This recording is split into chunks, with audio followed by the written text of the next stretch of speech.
can give you a list of 100 Jews that destroyed the Jewish nation. One of them is Santa Claus. Santa Claus in my blacklist is the biggest danger to the Jewish world today. The biggest. The damage that he makes with his stupid books, the retard books that he just printed now. God needs us, full of heresy. Which means that the first human being, the original human being, was both male and female. Whatever that means. First of all, it tells us that being a male or being a female is wrong. That's not the way we're supposed to be. We are supposed to be male and female.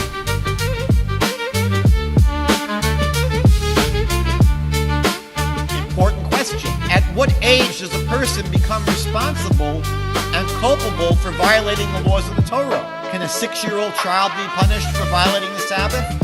Can a 10-year-old child be punished for eating the cheeseburger? Punished for eating the cheeseburger? Punished for eating the cheeseburger?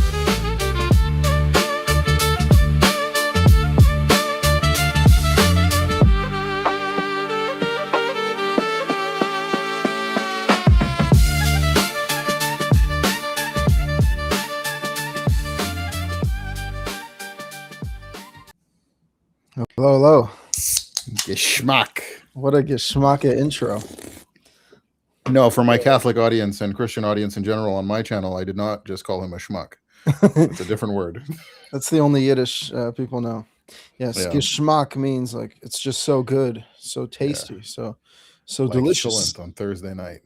That would be an example of a geschmacka thing. Yeah. Yeah. Well, it's great to see you again. Thank you for Punished doing for it. eating a cheeseburger, in fact. Yeah. Yeah, that's the crazy one. Cheeseburgers are forbidden by the Torah. It's always like the worst example, you know what I mean? If you're an American Jew. What? Do you think you're going to eat a cheeseburger? Cheese. On Shabbos. On Shabbos. Yeah. On Shabbos. Well, that's something I've been noticing. I have been learning more than ever before. By learning, when that's referred to in rabbinic circles, it means learning Talmud and rabbinic books. And it just strikes me that every single thing they say is debatable. It's entirely debatable. I mean, quite literally, they're debating about it. That's first of all. Second of all, it's just a matter of interpretation. And I think it's abundantly clear that their interpretations are subjective, disputable, and usually wrong and quite detached from reality and scripture. So that's just, I wish like there was a way to express this in a less, I guess, aggressive way. Like, let's just have a disagreement. There is not. Right. But like, let's just have a disagreement about interpretation. How about that? You know, like you present your interpretation to me and then we will have an argument, but I don't know if they even want to have a genuine argument. They usually want to just go jump to the authority question, but we're looking forward to having some productive conversations tonight. Yeah, for anyone watching on my channel, I am streaming on my channel right now. Israel is managing the stream, so this is his stream, and I'm a guest, but streaming it on my channel. So he's going to be collecting all the super chats. We'll get to them at some point if there's super chats coming in, but we're also going to post the link to the call-in just a minute or two. People making sure that you get your Thursday night cholent. There's so many jokes now as a Catholic that I can make about that are still really funny. Like, are you allowed to partake of the Eucharist if you didn't have cholent Thursday night? It's all connected. As a Jewish Catholic, you know what I mean? Absolutely. So these are the real questions, you know? Like, these are the questions. What have been some of your realizations recently with this conversation? With like the Rabbinic Judaism and validity? Yeah. Yeah, I've been thinking about it a lot because I did that video on the Anshe Knesset HaGedola and like the validity of the chain. What do they call it in Islam? An isnad chain or something. I don't even know. And people have told me that, oh, Ash, you've jumped from the frying pan into the fire being a Catholic because you also rely on tradition. It's like there's a difference to say this is the traditions that we know have been developed in the church under the authority of the church versus claiming that that tradition always existed, even though there's no record of it, right? That's a very key distinction. Obviously, there was changes, right, when the church came to be because the incarnation happened and then things changed in the new covenant. We're Right. not claiming that the Jewish people at Sinai were really Catholic. You know what I mean? You're Which is admitting essentially that, what the rabbis are claiming. yeah, you're admitting that there is a shift that took place, but that you believe Right. A promised shift that was fulfilled. If you want to buy it, buy it. If you don't want to buy it, don't buy it. But it's not a verifiably false claim Mhm. that you can go, hey, we have internal evidence that shows that you're wrong and lying. We have historical evidence, and then we have also a lack of anything corroborating on top of that. Yeah, I just saw this Orthodox Rabbi Breitowitz today. I don't know if you've seen him, but He's a nice guy. yeah, he said that the oral tradition, there's some interpretations that claim that it's prophetic. And now, even though that the prophecy ended at the time of the Second Temple, or before the Second Temple, the remnants of the prophecy was left in the land of Israel. So particularly, and he's quoting Rav Kook, the Talmud Yerushalmi, the Jerusalem Talmud, is working with prophecy as well as the Mishnah. So like the rabbis in Israel were more prophetic than the rabbis in Babylon, and they were divinely inspired. So he's kind of admitting that there was a shift, but that shift was divinely inspired. I thought that was interesting. So what's interesting, there's a lot of claims like that in Judaism that then just fall apart, right? So the Talmud recounts that 40 years before the destruction of the temple, a bunch of stuff for the Yom Kippur sacrificial system stopped working. It's like, that's inconvenient timing, right? Right? So you want to buy that as evidence? Fine. You don't want to? Fine. But it's very convenient timing. But rather than just say, we don't think that has anything to do with Jesus, right? Rather than say that, it's, oh no, these are things that slowly stopped anyways from the time of Shimon HaTzadik, who, by the way, they place in the wrong century in their reckoning of time. So they get a lot of things. They admit to warping things also. So they claim that when they translated the Septuagint, right, that they intentionally made mistakes so that the Gentiles wouldn't be confused. Well, where are those mistakes in the Septuagint, in the Greek scriptures? Where are they? Because they're not there. Right. The claimed mistakes just aren't there. So are you claiming that the Septuagint is the valid Greek translation without the mistakes? Or are you lying and there never was any mistakes put in? Right? Mm-hmm. They just self-incriminate. They didn't realize. People are like, well, why would they do that? It's like, well, rabbis in the 2nd century, 3rd century, 4th century were not thinking that people in the year 2026 with archaeological evidence, manuscript evidence, textual criticism would be able to look back and go, oh, you're full of crap. Right. They just weren't counting on it. They didn't know that that would exist. Yeah, and something you've pointed out within rabbinic literature as well, they confirm a lot of Christian ideas, such as saying that when the Messiah comes, some of the Torah will be abolished, right? They actually have Correct. that idea in rabbinic Judaism, which is pretty Abrogated. interesting. Yeah. Yeah. So there are certainly a lot of contradictory statements, and it does come down to trust. Like, you trust the Catholic tradition, you can make your arguments for that. When it comes to the rabbinic tradition, it's like, you're going to trust a tradition that has to make false claims in order to maintain itself. That to me is strange. Like, why do they need to claim that this is a unbroken chain from Moses at Sinai when they can just offer their interpretation? It's almost like they know people wouldn't buy it if it was just a suggestion. It has to be, this is the way. Consolidation of power. Yeah. And they actually consolidated power for a certain time. What's funny is that while they argue for consensus, it seems the consensus of the Jews is that they don't want to follow the rabbis because most Jews are not Orthodox. So if this was about consensus, No kidding. I think the majority has spoken. But I think from the Torah perspective, it's not about consensus. It's, quoting Exodus 23:2, it's about the truth. Do not follow the majority for evil to pervert the law, but follow God and his commandments. Do not add or subtract. So it's pretty straightforward when you look at it that way. Right. Let's put the link in the chat for anyone. This conversation, so for anyone on my channel who's watching, this is for people who follow Rabbinic Judaism, whether you're conservative, modern Orthodox light, traditional, like Masorti, whatever it is, or Orthodox, ultra-Orthodox, to come on and explain to us why we should be Orthodox Jews instead of a Karaite and a Catholic. Come on up.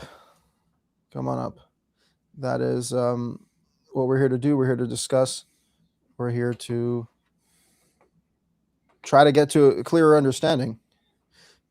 I think again, we don't even need to be dogmatic. Like ultimately, as you said, you can't force anyone to buy your definitions. It's really just about trying to stick to our own guns and present our convictions as clear as possible. And maybe we'll change some minds. Yeah, Anthony in the chat, you missed an epic intro. You missed an epic intro. You can go back and watch it and then play at 2 times speed to catch up. You got to go back. You gotta go back. That was a very, very good intro. Now, the question I have while we're waiting is, why do you put rabbi under your name? Because it doesn't just mean teacher, like it's a specific category of teacher, right? Right. Yeah, just using the basic Jewish term for a teacher of the Torah. I don't actually have rabbinic certification or anything of the sort. So I don't claim to be like a rabbinic rabbi. It's more like if, I don't know, someone decided the medical system was really corrupt and then decided to practice medicine independently and called himself a doctor just to piss off other doctors. I don't know, something like that. Right. I mean, yeah, it's really just a recognizable term as well. So aside for like the shock element of pissing people It's off. like when a professor of gender studies goes by doctor. No. Right. Exactly. No. Yeah. Again, Not I mean, that I'm comparing you to a professor of gender studies. yeah, people can choose to view it as serious or unserious. I think that I just use the term because it's recognizable. Although I'm not ordained by any institution, I do teach Torah, and so that traditionally has been a rabbi. But yeah, the term, I have no attachment to that term, and the term is not a biblical term either. So we actually have someone here. Blessed is Hashem. So let's see. We can bring There's like on a little toggle for audio only. Yeah, hide camera, keep audio. Yeah. Yeah. Okay, let's do that. And let's bring on Blessed Hello? is Hashem. How are you? Hi, how are you? I'm doing very well. I had a question for both of you. What is the requirement to be executed for violating the Sabbath? Mm-hmm. What is the requirement to be executed for violating the Sabbath? Yes, correct. To desecrate the Sabbath and work on it? Yeah, I'm saying to be executed. Like, we know you need witnesses. That's in the text, right? Mm-hmm. Yeah, 2 or 3 witnesses. Yeah. 2 or 3 witnesses. So my question is, according to the strict This is, view of the by the way, I text, can tell by the voice, this is the guy that has threatened me on streams. I usually don't let him up, but let's let him go. Okay. Regardless, you can tell from the text there is no standard of age. So if a 6-month-old baby violated the Sabbath, would you kill them? Is a 6-month-old baby? Do you think, capable of hold work? on, do you think that we are retarded enough to think that the judicial system among the leaders of Israel didn't allow provision for the judges to make these kind of distinctions? I'm just asking what basis they made the distinction on. Sure, they did. Of course they did. Yeah. The judge who was appointed at the place that God set would make those distinctions, correct? Based off what? That's the Based off nature. their judicial judgments. Yeah, that's the of nature what judges do. of the Based off judicial their system. judging? Okay, so based off their judging, they would make the judgment. You're going to have to be a little bit more clear. Like today, like if somebody is brought before a court, right, and it says that somebody who is incompetent, right, might not be able to stand trial, well, somebody's going to decide whether that person is incompetent or not, and it's not going to be clear to everyone, and not everyone's going to agree on it, but the judge can make that final decision, correct? Yeah, but where does it say that in the Torah? Like, you would agree God is the objective morality, God is the objective law, whatever God says is good. So I think we can agree that according to So both are you of our arguing that positions- if something is not spelled out explicitly in the Torah, it doesn't work? I would say that if God doesn't say that something is bad, then it isn't bad, because God is objective morality. Really? So yeah, but that's regardless. Would you say that, that's kind of so you disagree with Rabbeinu Gershom and you would marry your first cousin? That's a complete red herring. That has nothing to do with what I'm saying. Is that a You red are herring? jumping It doesn't off. say that You are jumping doesn't say off that from the that's wrong fact in- that your view allows No, you to you kill just babies said for that violating the Sabbath. You just said that if it's not explicitly listed in the Torah as evil, it's fine. Yeah. It's so marrying your first cousin is lawful. totally cool. You think that's a great thing to do. Abraham married his sister. Regardless, you're jumping off of the topic because you know what it naturally leads to. Where do these judges base Did you just say that Abraham married his sister? His half? Yes, he was. He was his half sister. Anyways, according that's in the Torah. Yeah. The rabbis claim it was his niece. Yeah. So are you arguing that that's totally fine today? But also that was before the Torah was given. Why are you jumping off of this? Because Abraham didn't keep the Torah, right? Even though he only kept the Talmud, he knew the Zohar. Okay, you're jumping off of what you know is problematic. According to your view, there is no basis for a judge to say that a 6-month-old is mentally incompetent because the text doesn't say you don't execute people who are mentally incompetent. Your book allows the execution of babies and autistic people. I compared it to a modern court. Okay, so with the modern court based it off of the standards that we have set in place as humans. What does the judge base it off of? The Torah, right? Yeah, but the Torah gives judges the ability to adjudicate law. Judges and law enforcement you shall place in all of your cities, right? So if there are judges, that means they serve a purpose to adjudicate law, to judge every case. They have to investigate everything. They have to make sure they understand it. They have to make sure they act accordingly and judge accordingly. What you pointed out, first of all, it's completely ridiculous to claim that a 6-month-old is even capable of work. The whole idea of work requires consciousness and the ability to do something. A 6-month-old can't even do anything. So you make no sense whatsoever. You can light a fire. A 6-month-old? If a 6-month-old picked up a stick with a fire on it, they could light a fire. In a hypothetical, they'd probably light their head on fire. But that's again, irrelevant. They're still lighting a fire. So the judges, if they use their judicial ability, which they base off the Torah, what the Torah says, what God says, they would be able to execute a 6-year-old. So the problem in communication here is that you believe that if the Torah doesn't prescribe something exactly with all details, we are too retarded to make sense of it ourselves, and therefore there has to be an exact detail given in a separate oral law. No, I the think fact is God did not think we were as retarded as you think we are, and so he gave us guidelines and commands and appointed judges to do that. Okay, this is a straw man of what I'm saying, but I'll take it to its natural, absurd end. So if the judge said, I think that a 6-month-old should be... last time. Let's see if he gets it this time. I think if the judge says, I think that the 6-month-old should be executed because they violated the Sabbath. By the way, the Torah is the objective morality. God is objective morality. There's nothing objectively wrong unless you have God, unless you have the Torah Shabbal Peh about doing that. And you can say it's intuitive to me, but I don't care. Maybe it's not intuitive to the judge. If the judge decides to execute this person, so you're saying that God is the objective law. Yes, God gave us an unclear written law, leaving it up to us to mess up and accidentally execute 6-month-olds for violating the Sabbath. No, you're saying that because I have the Torah Shabbal Peh. It's not the rabbis. It's from God to Moses from Sinai. Your God, yes, I agree. You just admitted your God does that. Correct. No, I admitted that there's given guidelines and judicial authority and the common sense and leadership of the judges. Okay, common sense is subjective to the person, right? Not entirely. I mean, this is entirely. You want to again, like you want to put yourself in a state of complete subjectivity where you don't even know the difference between male and female, and then you will call on your rabbis to make decisions for you.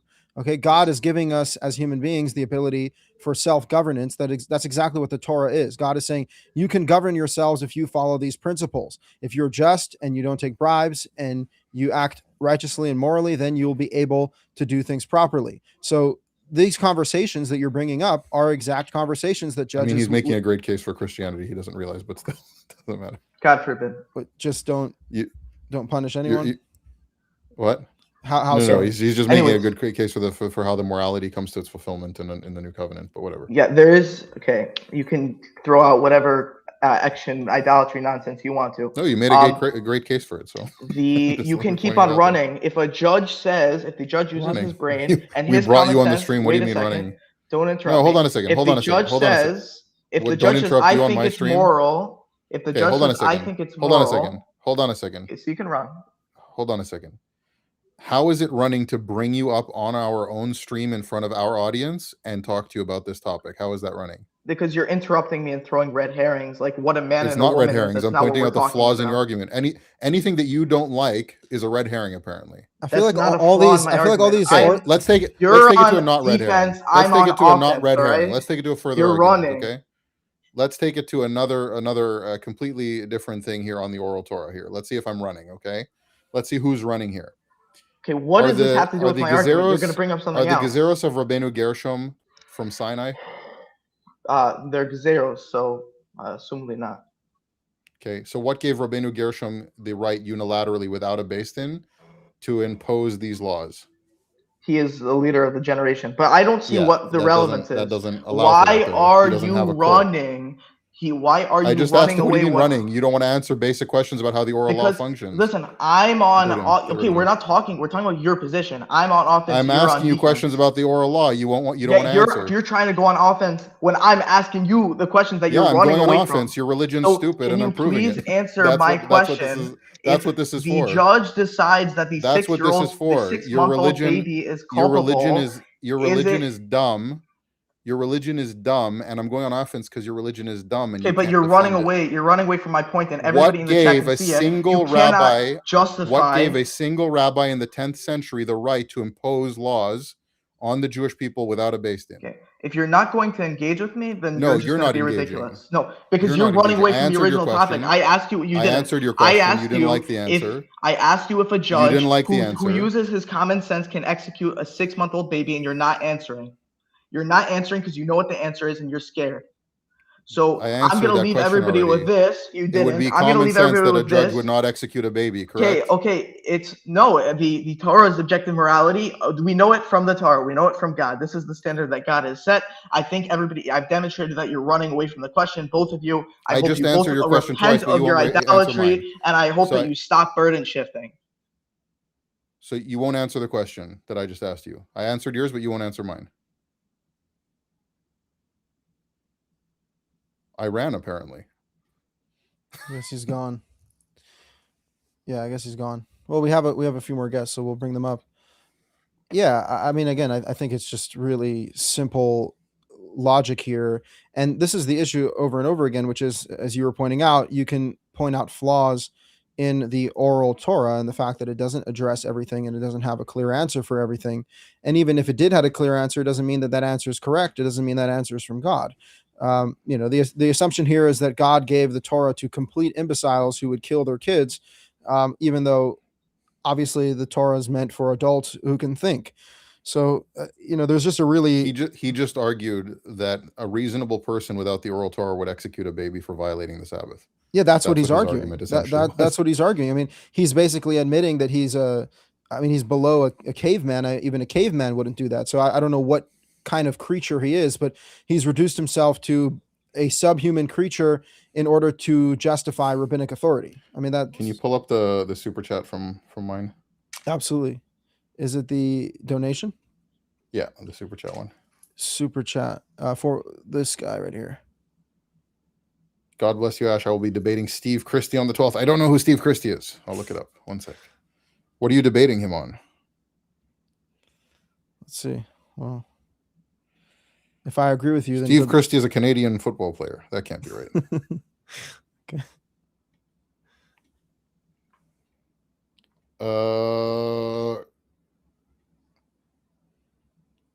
A former Catholic who's now a Protestant. Okay, good luck with that. I hope you win. Okay. I don't really have a dog in the fight, but I wish everyone gets closer to the truth. Let's see. Link's bad for streaming. What? We have a new guy here, Zalman. Yeah. Zalman. Yeah, Reb Zalman, how are you? Yeah. I have a question for you guys. Where do you derive what day Yom Kippur should be?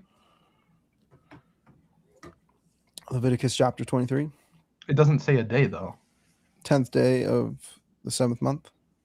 Yeah, what is that? What is the 7th month, or what is the 10th day? It's the 10th day of the 7th month. Yeah, what's the 7th month?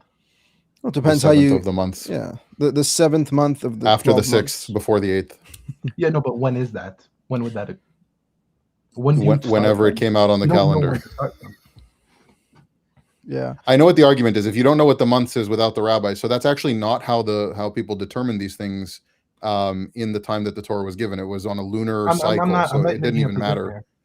What? I'm just saying it didn't even matter. So what I would say is here's the natural conclusion of this argument. Let's even leave out the fact that it was a lunar calendar, then that a lunar cycle, that people would actually look and observe the moon, and then they would count, okay, this is this month, then to see the moon again, they'd go, this is the next month, and on the 7th one of that cycle, repeatedly throughout the people, everyone doing it together, because that's how people kept time back then, on the 7th time, the 10th day of that one would be Yom Kippur. Now, even if we supposed that that wasn't possible somehow and we needed a tradition to do that, it still wouldn't imply Rabbinic Judaism, right? People today speak Mandarin, right? Because that's the language that those people spoke, and they still speak it today since the inception of that language, because it's an oral tradition of speaking, right? Same thing with anything. It doesn't imply rabbinic authority. I just wanted to take that to its conclusion before we even get there. I'm asking you, how do you know when to start?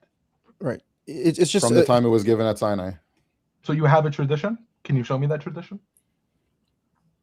It's all of humanity keeping time at the same time. Mm-hmm. Yeah. Well, no, how do you know that goes back to Mount Sinai? Okay. There are established ways to calculate the months. There's not one particular way. Again, by the way, another great argument for Christianity. There's not one way to calculate months. The Torah doesn't specify you need to calculate months in a certain way. There are multiple ways throughout time that people calculated months. Mm-hmm. Somehow, remarkably, every calendar ends up with 12 months in a year, right? That has to do with the seasons. It has to do with the luminaries.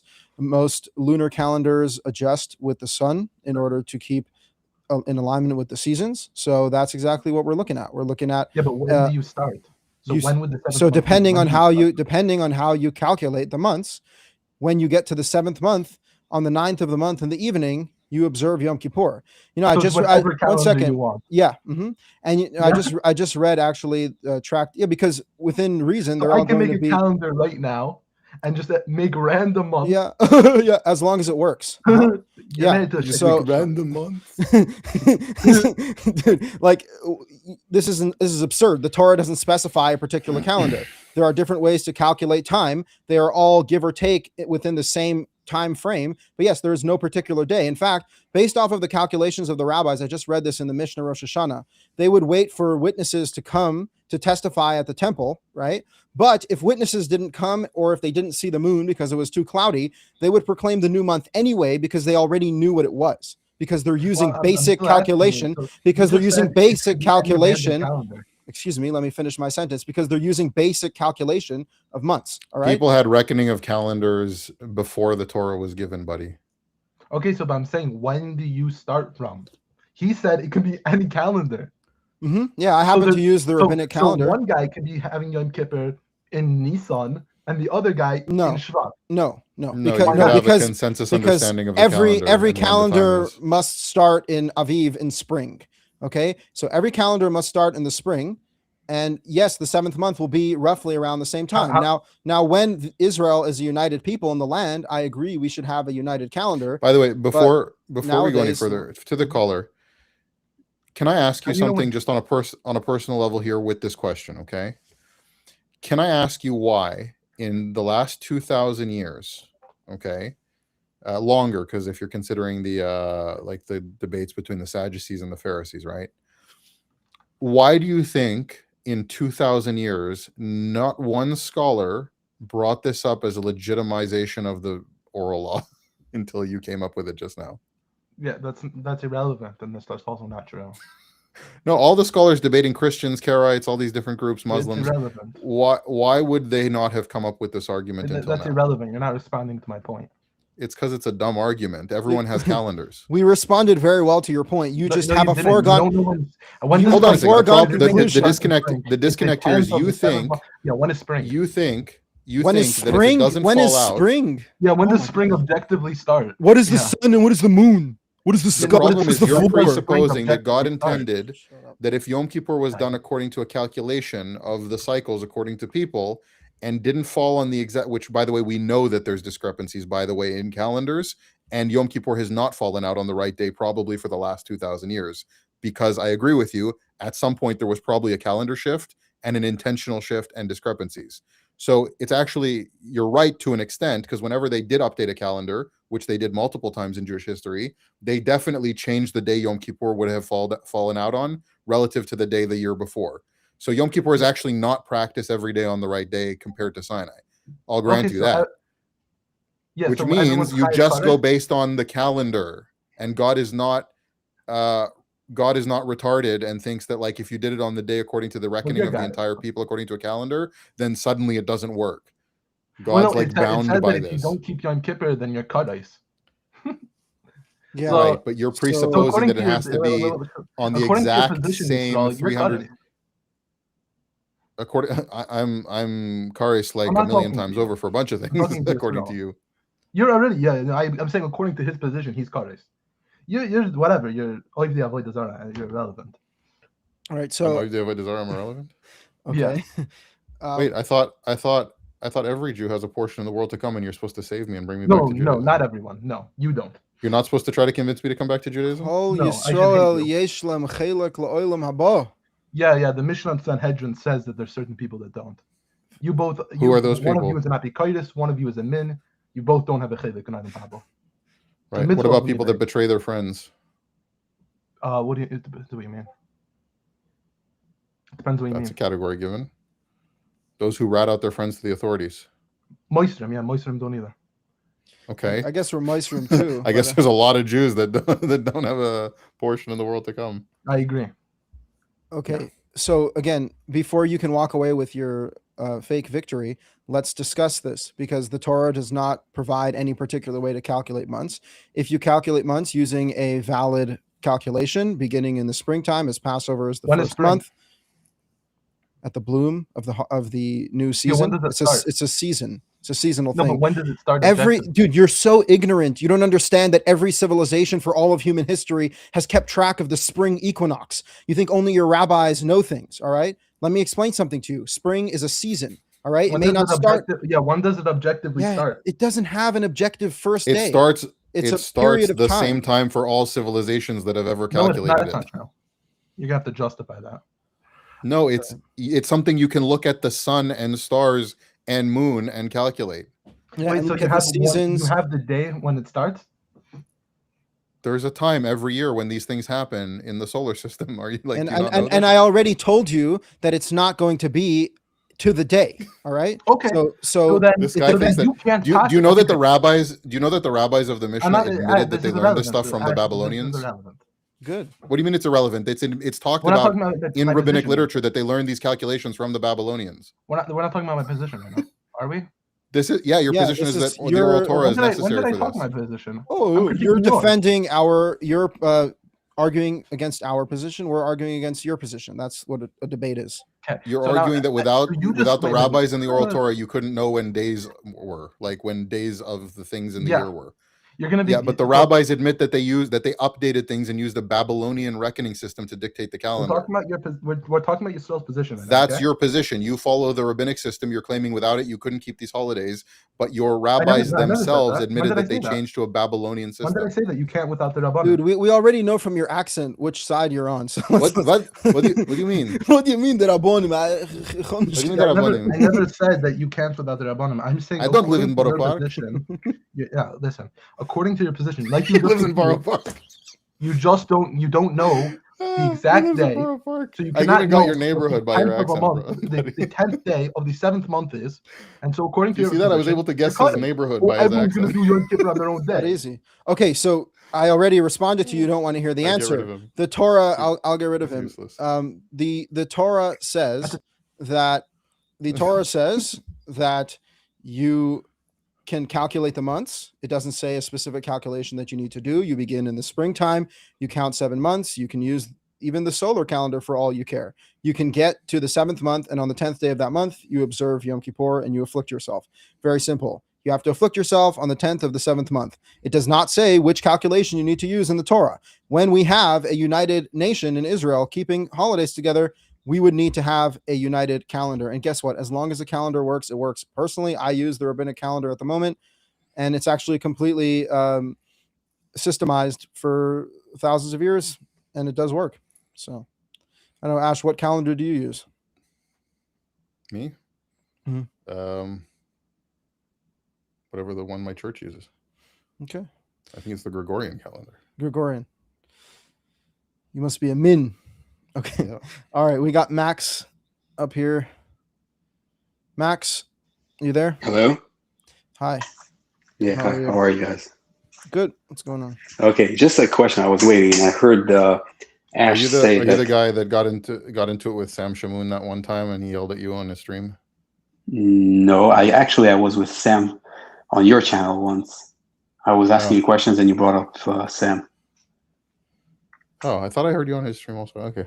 No, I was on the stream as well, but there was no respectful. I mean, no, I've heard you on mine. That I recognize who you are, but I was asking if it was you that I saw once on Sam's, but irrelevant. Yeah, it's fine. Yeah. So I had so you were saying that according to Rabbinic Judaism, the calculations for the month and all that came from the Babylonians. I don't remember seeing it anywhere. There's something where is it Rabban Gamliel that says that I learned these things from my father, who learned them from Right. So he says from his father, and his father from his father. So he didn't say Babylonians. He said he learned it as a tradition. He learned it during the Babylonian exile. It's specifically mentioned. Interesting. Okay. Okay. So what I wanted to talk about is, okay, I don't know what you believe about it, Ash, but I know that Israel does. I remember you saying once that according to the Torah, to marry, let's say you want to marry a woman, the only thing is you have to live with her, and that's it. You don't have to go through like the chuppah and whatever, the whole ritual thing. Is that correct? Yeah, that's what the Torah says. Take a woman. Okay, so I have a question. So what is the difference, according to the Torah, between a wife and a shifcha? Shifcha is a slave. No, but for example, we know the how do you say, the patriarchs, they had the shifchas, they had kids with other ladies, but they were like second class in a way. They were not their wives. Simply the designation that the man gave to that woman. Yeah, it's a title. Also, I mean, it's a title and a status, and ultimately it plays out in behavior. Right, but they did the same thing, right? There's no like a ritual or something that is basically the same thing, just what you call her. Yeah. Okay. Yeah. What you call her, how you treat her. Also, it's not they were called shivchas, but then they became pilegesh, which is a concubine, right? Which is what. But they still don't have the authority in the household of the wife. Yeah, it's a status thing. And it's a level designated by the man. It's the authority of the man in by the way, in tribal culture in general. Yeah, same thing with betrothal versus marriage, right? There's a betrothed woman who actually is under the penalty of adultery, according to the Torah, but a betrothed woman is different than a married woman. Because when you marry a woman, you're living with her fully, you're fully invested in your marriage, and a betrothal is just a promise, but you're not yet living it out. Right, so according to the Torah, if a Pelegish goes and sleeps around, does she have the same punishment as a wife? Well, that's a different question, which is a Pelegish a wife, right? Because we've already acknowledged that you can have different designations for different women. It's not 100% clear what the story is with the Pelegish. I mean, she's kind of a part wife. You have Reuven sleeping with his father's Pelegish, but there was no witnesses. So, again, we're talking about a patriarchal tribal designation of a family, right? So the question that we're asking is, does the concubine have the same moral requirements or accountability to the man? Yes, more so, but not for the same reason. Yeah, meaning it would not necessarily be designated the same way as the wife, but it would obviously be equally problematic and bad. Yeah, it would not necessarily be the case that there's adultery for that. It is a genuinely interesting question as to whether a concubine is under the laws of adultery. Right, because the Torah does make a distinction between a concubine and a wife. It makes and always when the Torah speaks about punishment for, let's say, sleeping around, it always uses the word wife It doesn't speak about concubine. So I would say, just according to the Torah Well, itself, let's remember that the word for wife also means woman. So that's also a category that exactly could be arbitrary and up to the judge and the man. Because if she is his woman, right, then that regardless of her status and category. Right. And right. So why does the Torah call a shifcha different word? Or what was the other one you used? It's her status in the family. She's not designated the wife of the man. Right. So when the Torah speaks about the laws of stoning an adulterous wife, does that include another one shifcha? making a great case for Christianity, by the way? Why? How so? Because these categories would have been discussed by our Lord Jesus Christ, and the morality of and requirements of a man to a woman that goes far beyond what we would have seen in the times of the Torah when it was given. How would Christianity deal with this? That there is supposed to be one man and one wife, and they are bound and they are one flesh, and let no man separate what God has joined, ruling out the ability to have maidservant wives and concubines and all that. Yeah, so I want to expand on that. So let's say you're saying that you just take a woman to your home and she's your wife. Now, let's say she sleeps around. Her claim is you were just boyfriend, girlfriend, not a wife. You say she's my wife. There's no way to prove that if there was no official ceremony that's you prove it the same way you prove anything else of property laws, essentially, in that time frame before there was documents and evidence. You would have witnesses and you would go to a court.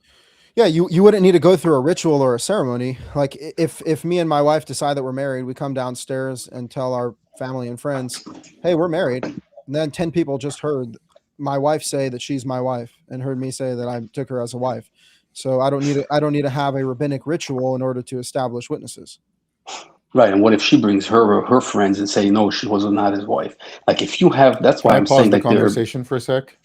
Yeah. Can you pull up the comment from Renato 84BR? Yes. Trying to find that. Yeah, keep going, Max. Yeah. So. Yes, I'm saying so. Like fourth comment up.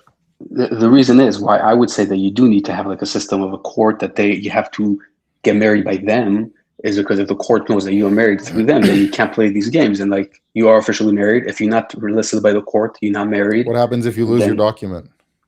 No, I'm saying the court has it written down. What if they lose their document? Okay, that's already up to the court. I'm saying that what if you go to witnesses? Yeah, or what if you bring witnesses counter to what the court documented? I mean, you're just describing even today in modern legal systems, if you don't have a marriage document with the county or whatever it is, and you live together, common law, and then you claim to be man and wife, like you can bring evidence to that of witnesses and things that you've done together and children that you've had and all kinds of other ways that you reckon this, that even with no document, you prove that you're married. That's happened back then and it happens today. I don't know what the issue and confusion is. No, but it's different because according to the Torah, there's certain punishment if someone cheats. I'm just going to answer this question quickly. What are you doing with these low lives? You're damaging the movement. One, I'd hardly call Israel a low life. Remember that for me going to also that me getting to Christianity, it was left Judaism over some time and then found Christianity when I was looking for the truth. So I'd hardly say that even what Israel is doing as promoting Torah only Judaism, I would like whether or not I have a problem with that. I also consulted my priest before I made the decision to work with Israel on these things. Well, not my priest. I consulted a spiritual guide involved in our clergy. So correction there. But yeah, I checked with people if this was appropriate to be doing before I made the decision to do it.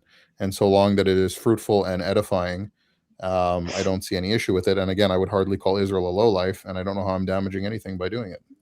So thank you for the defense there. I'm glad I'm not a lowlife, but yeah, I mean, we're here to talk about the truth of the Bible. Oh, I get it. It was a joke based on a comment from the previous video. Okay, cool. Oh, okay. I guess that was very serious. But that's fine. So can you read this or is it backwards? True Israel. Mirrored. Oh, there we go. Okay. Yeah, it's only backwards for me, right? It's backwards, but you can still read it. And the apostles were all Jews and the rabbis were all goyim. Yep. I love it. This is true. Yeah, so it's going back also like the same concept about, let's say someone that wants to convert to Judaism, right? So according to you, Israel, you're saying that if someone wants to convert, just has to start keeping the Torah, and that's enough. Like, for example, your wife, right? And then she's considered whatever on the covenant or whatever. But now we know, according to the Torah, non-Jews don't have to keep Shabbos. Jews do. So if someone now claims he converted, then go through a process by a court, then he violates the Shabbos, he has to be killed for it. Then he says, no, I didn't convert. I just decided to do it to keep it myself. I was keeping part of it. I was never converted. He keeps playing these games. You have to have a complete... Again, you realize that even a Beis Din works on a witness basis, right? So why can't you also have a witness as to the status and category of people? Well, how can you prove that someone intentionally really wanted to keep the laws, right?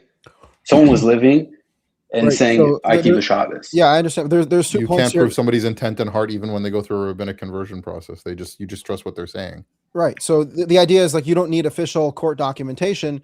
You need witness testimony. That's how everything's established in the Torah. And if you have witnesses who have seen this person accept that he is a Torah observant person, then he has made it clear that he is now living amongst Israel. Another thing you're not pointing out, which is that a biblical convert is a sojourner, meaning he literally lives in the land and he's under the law of the Shabbat. In the 10 Commandments, it says you, your servant, your maidservant, and your sojourner who's in your midst, everyone has to keep the Shabbat. So it's the law of the land. And so if someone wants to live among Israel, they have to keep Shabbat at threat of death. So according to you, in the land of Israel, there's no non-Jews? Well, they're non-Jews who keep the Torah. They don't. So they are Jews if they keep the Torah. Yeah, but that's not what do you mean a Jew? Like they follow the Jewish creed, the religion of... Yeah, I mean on the Moses covenant. Yeah, they're not Jews. I mean, Jews presumably refer to a ethnic group, but yeah, they are they're following the religion of the Torah, the law, which is the law of the land. Yeah, I just spaced out. What was my question here? You gotta know your question. No, I was trying to make a point basically about someone that a foreigner, right? Can I ask? Do you think this question about marriage and who counts as a Jew proves that there is an oral Torah? No, this case does not. This case just proves that you need to have like a law and order. Basically, to have a court that they decide who's who, and you have to go everything through them. Just like we have like we both agree courts. with you on there. So I don't know what the right. But my contention was about Israel that he was saying that someone to marry according to Torah, you just have to live together. You don't have to tell anyone nothing, and you consider married. So right. But if there was a concern with whether or not that was true, you would bring it to a court. Right. And the court has one thing to rely on: witness testimony. Right. So it doesn't matter whether you go through all the rabbinic rituals, which, by the way, we should point out, include saying many blessings over a cup of wine and writing a certain document and standing under a canopy and having a whole like that. None of that's necessary in order to have witness testimony. There are all people all around are witnesses. So there's no shortage of witnesses for these things. Yeah. Okay. One more thing before I leave. I just wanted to say that there's a big misconception about the oral Torah. For example, a lot of people say it's another Torah. It's like they look at it as another Torah. It's purely the explanation of the written Torah. So the written Torah writes stuff. It's not not true. Well, it's not that's the not explanation. True. It's an that's explanation. Not true because Rabbinic Judaism claims that the proof of it is using the word Torot, which is two multiple Torahs. So you're actually contradicting what rabbis use as a proof of the oral Torah. Right. So some, I agree with you. Some rabbis say it, but in the Talmud, when it uses that term, it's using it as a drash, not as a proof. It doesn't use it as a. But that's a category you're determining that after the fact. No. So if you read it out, they just saying it as a drash. Right? They read out different psukim, different verses, and they say this and that. They didn't use it as apologetics to use that as a proof. Later rabbis, yes, I agree with you. Right. The rabbis of the Talmud, I agree. They did not know when they were having these ridiculous discussions that somebody 2,000 years later would be scrutinizing it and going, that's ridiculous. I'm sure that's true. Right. And brother, by the way, just because the Talmud is an explanation of the Torah or an interpretation doesn't mean it's the interpretation. As in everything that the Talmud says is debatable. It's quite literally debates between rabbis. And a lot of the things they say have no basis in scripture. Like I go through like actual rabbinic conversations, and what they're saying is entirely arbitrary and subjective. You know, like for the previous guy who wants to say, I get rid of my subjectivity by obeying rabbis. It's like, yeah, you're just listening to other people's subjective opinions. the end of the day, if the Talmud is a dialogue about the Torah, then we should continue that dialogue today and not just leave it to the rabbis of 2,000 years ago. So can I ask you while you're still here? Okay. I want to Yeah. ask you some questions as well, if that's okay. Yeah, I have a few minutes I need to go, but yeah, a few Okay. minutes I have. Do you think that prophecy ended at the time of Malachi and that the canon was closed by the men of the Great Assembly in 300 BC? So the canon, I'm not sure about. The prophecy, I do believe that the prophecy ended around that time, but there were still types of revelation. For example, through dreams, through bat call, which is a lower type of prophecy, but the prophecy like prophets had, yeah, that ended around that time. So you don't believe that the canon was closed by the men of the Great Assembly 300 years before Jesus? No, I'm just not sure. I'm not that familiar on the topic, so I'm not But sure. that's a fundamental claim of Judaism that's used to rule out later prophecy and scripture, right? Specifically meant to inoculate the Jewish people from Christianity, right? So if that's not true, on what basis do you rule out later books that were considered inspired by Jews of the time? So Sirach, Wisdom of Solomon, Maccabees, right? You can only rule those out as scripture definitively if you do believe the claim that the canon was closed after Malachi. Yes, so the way I look at what scripture is and what came in our tradition, the rabbinic tradition, that's what I see as scripture. Right, so the When they rabbinic tradition decided- claims about that it was closed canon in 300 BC. Okay, so you're saying it did not close back then?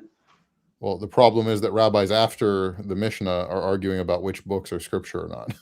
Right, so the Talmud brings down like Ezekiel and Song of Songs, but they And bring it Sirach. down. Right, but they bring Some it down rabbis as a thought Sirach was scripture, and they're like, "What? It's not scripture?" It's like, no, because remember they said the canon was closed, and it's not in there. Shh. Don't say that out loud. yeah, but It even there were a lot turned of- into a discussion where Rabbi Akiva's like, "Don't read any extra biblical material," and one of his students, like 10 years later, is like, "Also, don't read Sirach." It's like that's a very specific one to bring up. Why is that? Right? Because they're obviously trying to rule out books that Christians are using at the time, right? It's possible, but As much basically, as they yeah. can. Anything Why I Greek, would say anything existing in Greek manuscript form.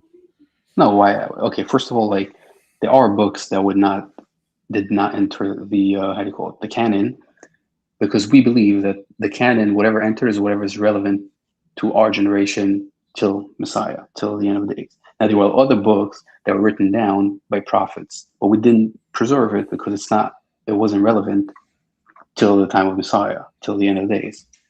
So we've put in the canon whatever will be relevant till the end. So why isn't the gospel according to Matthew scripture? Okay, so that contradicts the Old Testament. Can you point to somewhere in the gospel according to Matthew that contradicts the Old Testament? Okay, I'm not that familiar, but I'm assuming that Matthew believes that Jesus is God. Right? I mean, we would think that Matthew believes that Jesus is God. Yeah. Right. So that according to us, contradicts the Old Testament. What part of the Old Testament does that contradict? Okay. For example, in Nehemiah chapter 9, verse 6, I believe it's 9 verse 6, says that God alone, he created the world. The world, yeah, he created alone. Now, levado can be used only for one person. Right. So this is the problem. So this is what I wanted to bring up. This is the rabbinic presupposition about Christianity, right? You think that we believe that there's a God and then Jesus, who's also a God, who's a man God that's different than God. That's not what we believe. We believe Jesus is God, the same God of the Old Testament. Right, but you believe he's a separate person. You believe there's three persons in that Godhead. Right, but the word person and what you're thinking does not mean a separate being, right? Which is what you think it means. Right, but my thing is that levado could only mean one person. How do I know that? Because I know in John, I can look it up which chapter and verse it is. Jesus says that he judges truth. Why? Because he's not judging alone. He's judging with the Father. It means him and the Father because they're together the is not alone. It's not levado. Levado would not consist. It is levado because they're the both. same God. No, but he says it's not me levadi because I'm with the Father. It means in order to him be levadi, it's without the Father. So it makes the a claim distinction. of Christianity is that Jesus is of the exact same nature of the Father. That they are one God by nature and by definition. So why does he make a distinction in John? because their roles in the Trinity are different. Right. So They he are does one make a God, though. distinction, right? He says that I'm not alone. I'm with the Father. Right, but they are still one God. Right. I Like, agree. you've They're made one. a category where you don't believe that God could be three persons, but you don't have any basis in Torah to say that. Right. So I'm saying I agree. They are one. They could still be one, but not alone. Not So alone. this Alone one cannot God be for three alone, persons. this one God alone, who is Father, Son, and Holy Spirit, created everything, right? We look in Genesis, we see the Holy Spirit creates. We look at Job to confirm that, right? We look at Jewish tradition, that the memra of God did these things. The word of God did these actions, right? This is Second Temple consensus among the Jewish people, essentially, with the exception of some Sadducees, right? So the question is, why are we going with a later strict Unitarian Islamic Aristotelian category of God and not an earlier Jewish category of God? Right, so I'm going based on Nehemiah, which he says levado, levad. Now, if it will be three persons, in Hebrew you would say levadchem or levadam. That's how you say more than one person. It's one being. That's why it's singular, but there's also pluralities of how we refer to the actions and things, because it's the Father, Son, and Holy Spirit, right? But it's one God. Right. So in John he uses levadi, not levadeinu, when he refers him and not with the God, right? No. He's saying I'm not alone, not levadi, because I'm with the Father. That would be levadeinu. The opposite of what Nehemiah says, which is levado. Levado can never mean the three persons. Levadchem or levadam could be more than one person. Not only that, also it says in Deuteronomy Shema, right? The Shema. Two verses after that. So you don't think that a plural could ever refer to a singular or singular to plural when you're talking about a group of persons that are one entity, right? The singular what again? Meaning, could you refer to Israel in the singular for servant? Yeah. But it's a collection of people. It's not one thing. Correct. That's why in the Torah, when it speaks about collection of persons, it says levadchem. It doesn't say levado. The only place we use levado, right. It's about God, so you think that Isaiah 53 is about a singular subject? Okay, so that's already because when it's convenient, we can shift the category. No, it could mean the whole Israel. Could you admit that sometimes when we're talking about a single entity, multiple persons category, that you can interchangeably use plurals and singulars for said subject? Yes, but the word levado, that's unique. No, that's unique. Just like yachid. Yachid can never be used more than one person. Just like levado, because you use levadchem or levadam. So you'd also admit that when it says Hashem Echad in the Shema, that it could be referring to multiple persons? Not in the Shema because of the context, but Echad could be used to Am Echad, right? One nation. Hold on. Why couldn't it be used because of the context to refer to multiple persons? Because the context of man and woman becoming one flesh is also echad. Can I just interject? Right, but the context says that's two people becoming one. So based on the context, it's two becoming into one. The context here, two persons who are three persons of one entity could also be one, right? One entity. Right, but it doesn't say it in the Shema. The entity would be one, right? So God is one being. So I get that you can't wrap your head around this idea that God could exist in a category that is not fully comprehensible to how our brains would work, right? So a human being would not be able to comprehend fully what it's like to be three persons in one being, but God potentially could, right? No, it's not that. I'm just looking at the verses what the Torah says.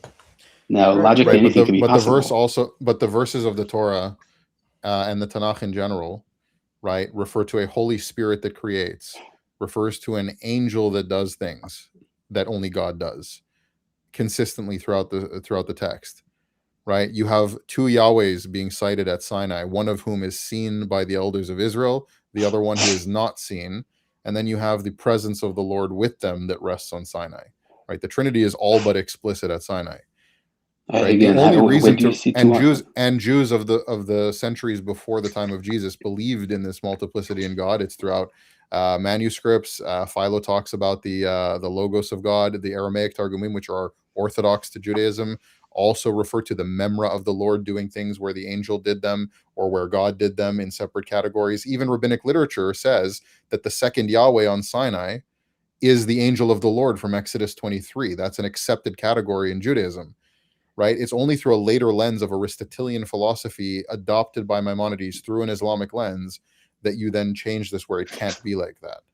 No, so for example, the Targumim, like the Onkelos, he says the word, the memra, he doesn't use it as a person. It's not a separate person. Yes, he says the word because he's trying to depersonify God. That's why. That's another proof that it's not started by Maimonides. That's a later claim about why he's using that category. No, you can see all over the Tanakh. That's Torah. A justification after the fact. You can see all over the Torah that Onkelos takes, when God says, "My hand took you out of Egypt," he doesn't say Onkelos. Onkelos is a much later Targum. I'm talking about Targum Yonatan. I don't care about. No, I'm talking about Onkelos. Onkelos was a Roman convert under Rabbi Akiva. I don't really particularly. Right, that was when. That was like 1,000 years before Maimonides.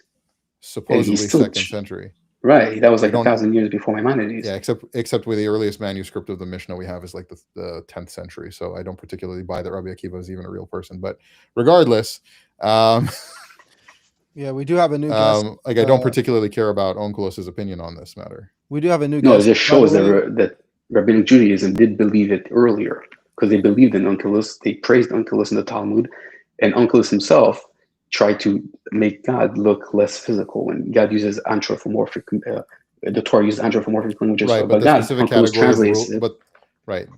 the specific category of strict Unitarianism doesn't exist before then. But regardless, okay, I guess we'll continue next different time. Okay, it was nice speaking to you guys, and have a good night. All right, Max. Thank you. Okay. Isn't that nice when somebody comes up respectfully and has a nice conversation and gives decent points that you can actually have a conversation about, that you actually have to wrap your head around and think, hey, well, how do I talk about this thing? I would say I don't buy the Jewish argument at all that there can't be multiple personalities or aspects to God or manifestations of God. My contention with the Trinity is just the number 3. I mean, I know you said like you see Yahweh standing with Moses on the mountain and then Yahweh calling out and Yahweh passing over. Is that like where you see it by Sinai? You have multiple instances. I mean, there's the Father that says that he's never going to be seen, the God that no one sees. Mm-hmm. But then there's the, as the New Testament puts it, the perfect icon of the Father, right? Right. The image of the unseen God is the Son. But that's explicitly what you see at Sinai is God calls them up to Yahweh and they behold the God of Israel and eat before him. And they see his feet standing on pavement of sapphire.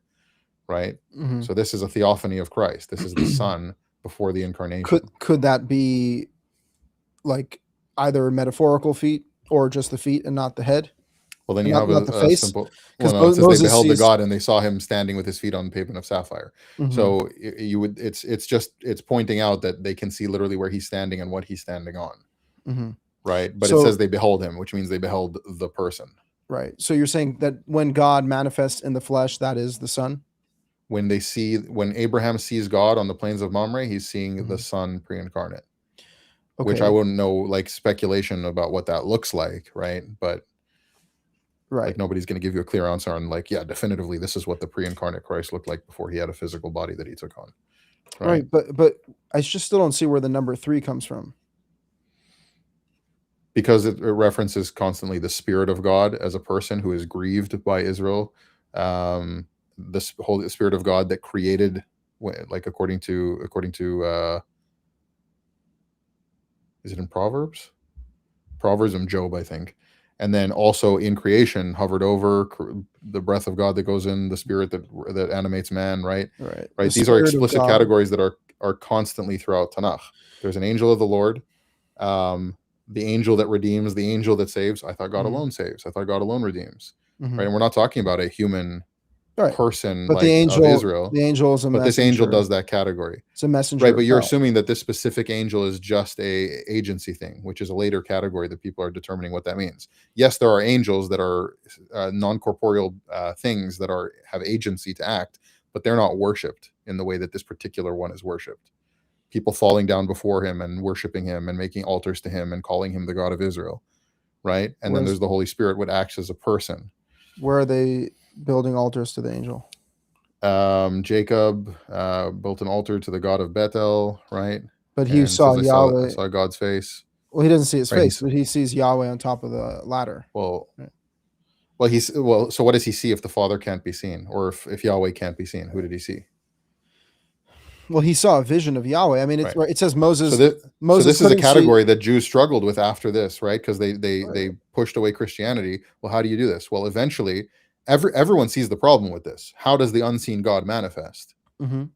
Right. Yeah. Well, the you clear eventually answer. get Kabbalah talking about Well, like no. emanations. Yeah, but the and clear worlds answer and is stuff. the clear answer is that if at the highest level you cannot see God's face and live, if you are seeing God in some manifestation, whether in the flesh or in a bush or in a cloud, that's clearly not the highest encounter with God you can have. Like Well, what does that mean, highest and lowest? Like, what are those categories, and how do you determine them? totality? I mean, if you're having a face-to-face encounter, full on, because it says Moses couldn't see his face and live, but also Moses spoke to him face to face, right? So you have to try Christianity to explains that specific person that's listed, Mhm. that angel of the Lord, that Yahweh who is seen, is the Son.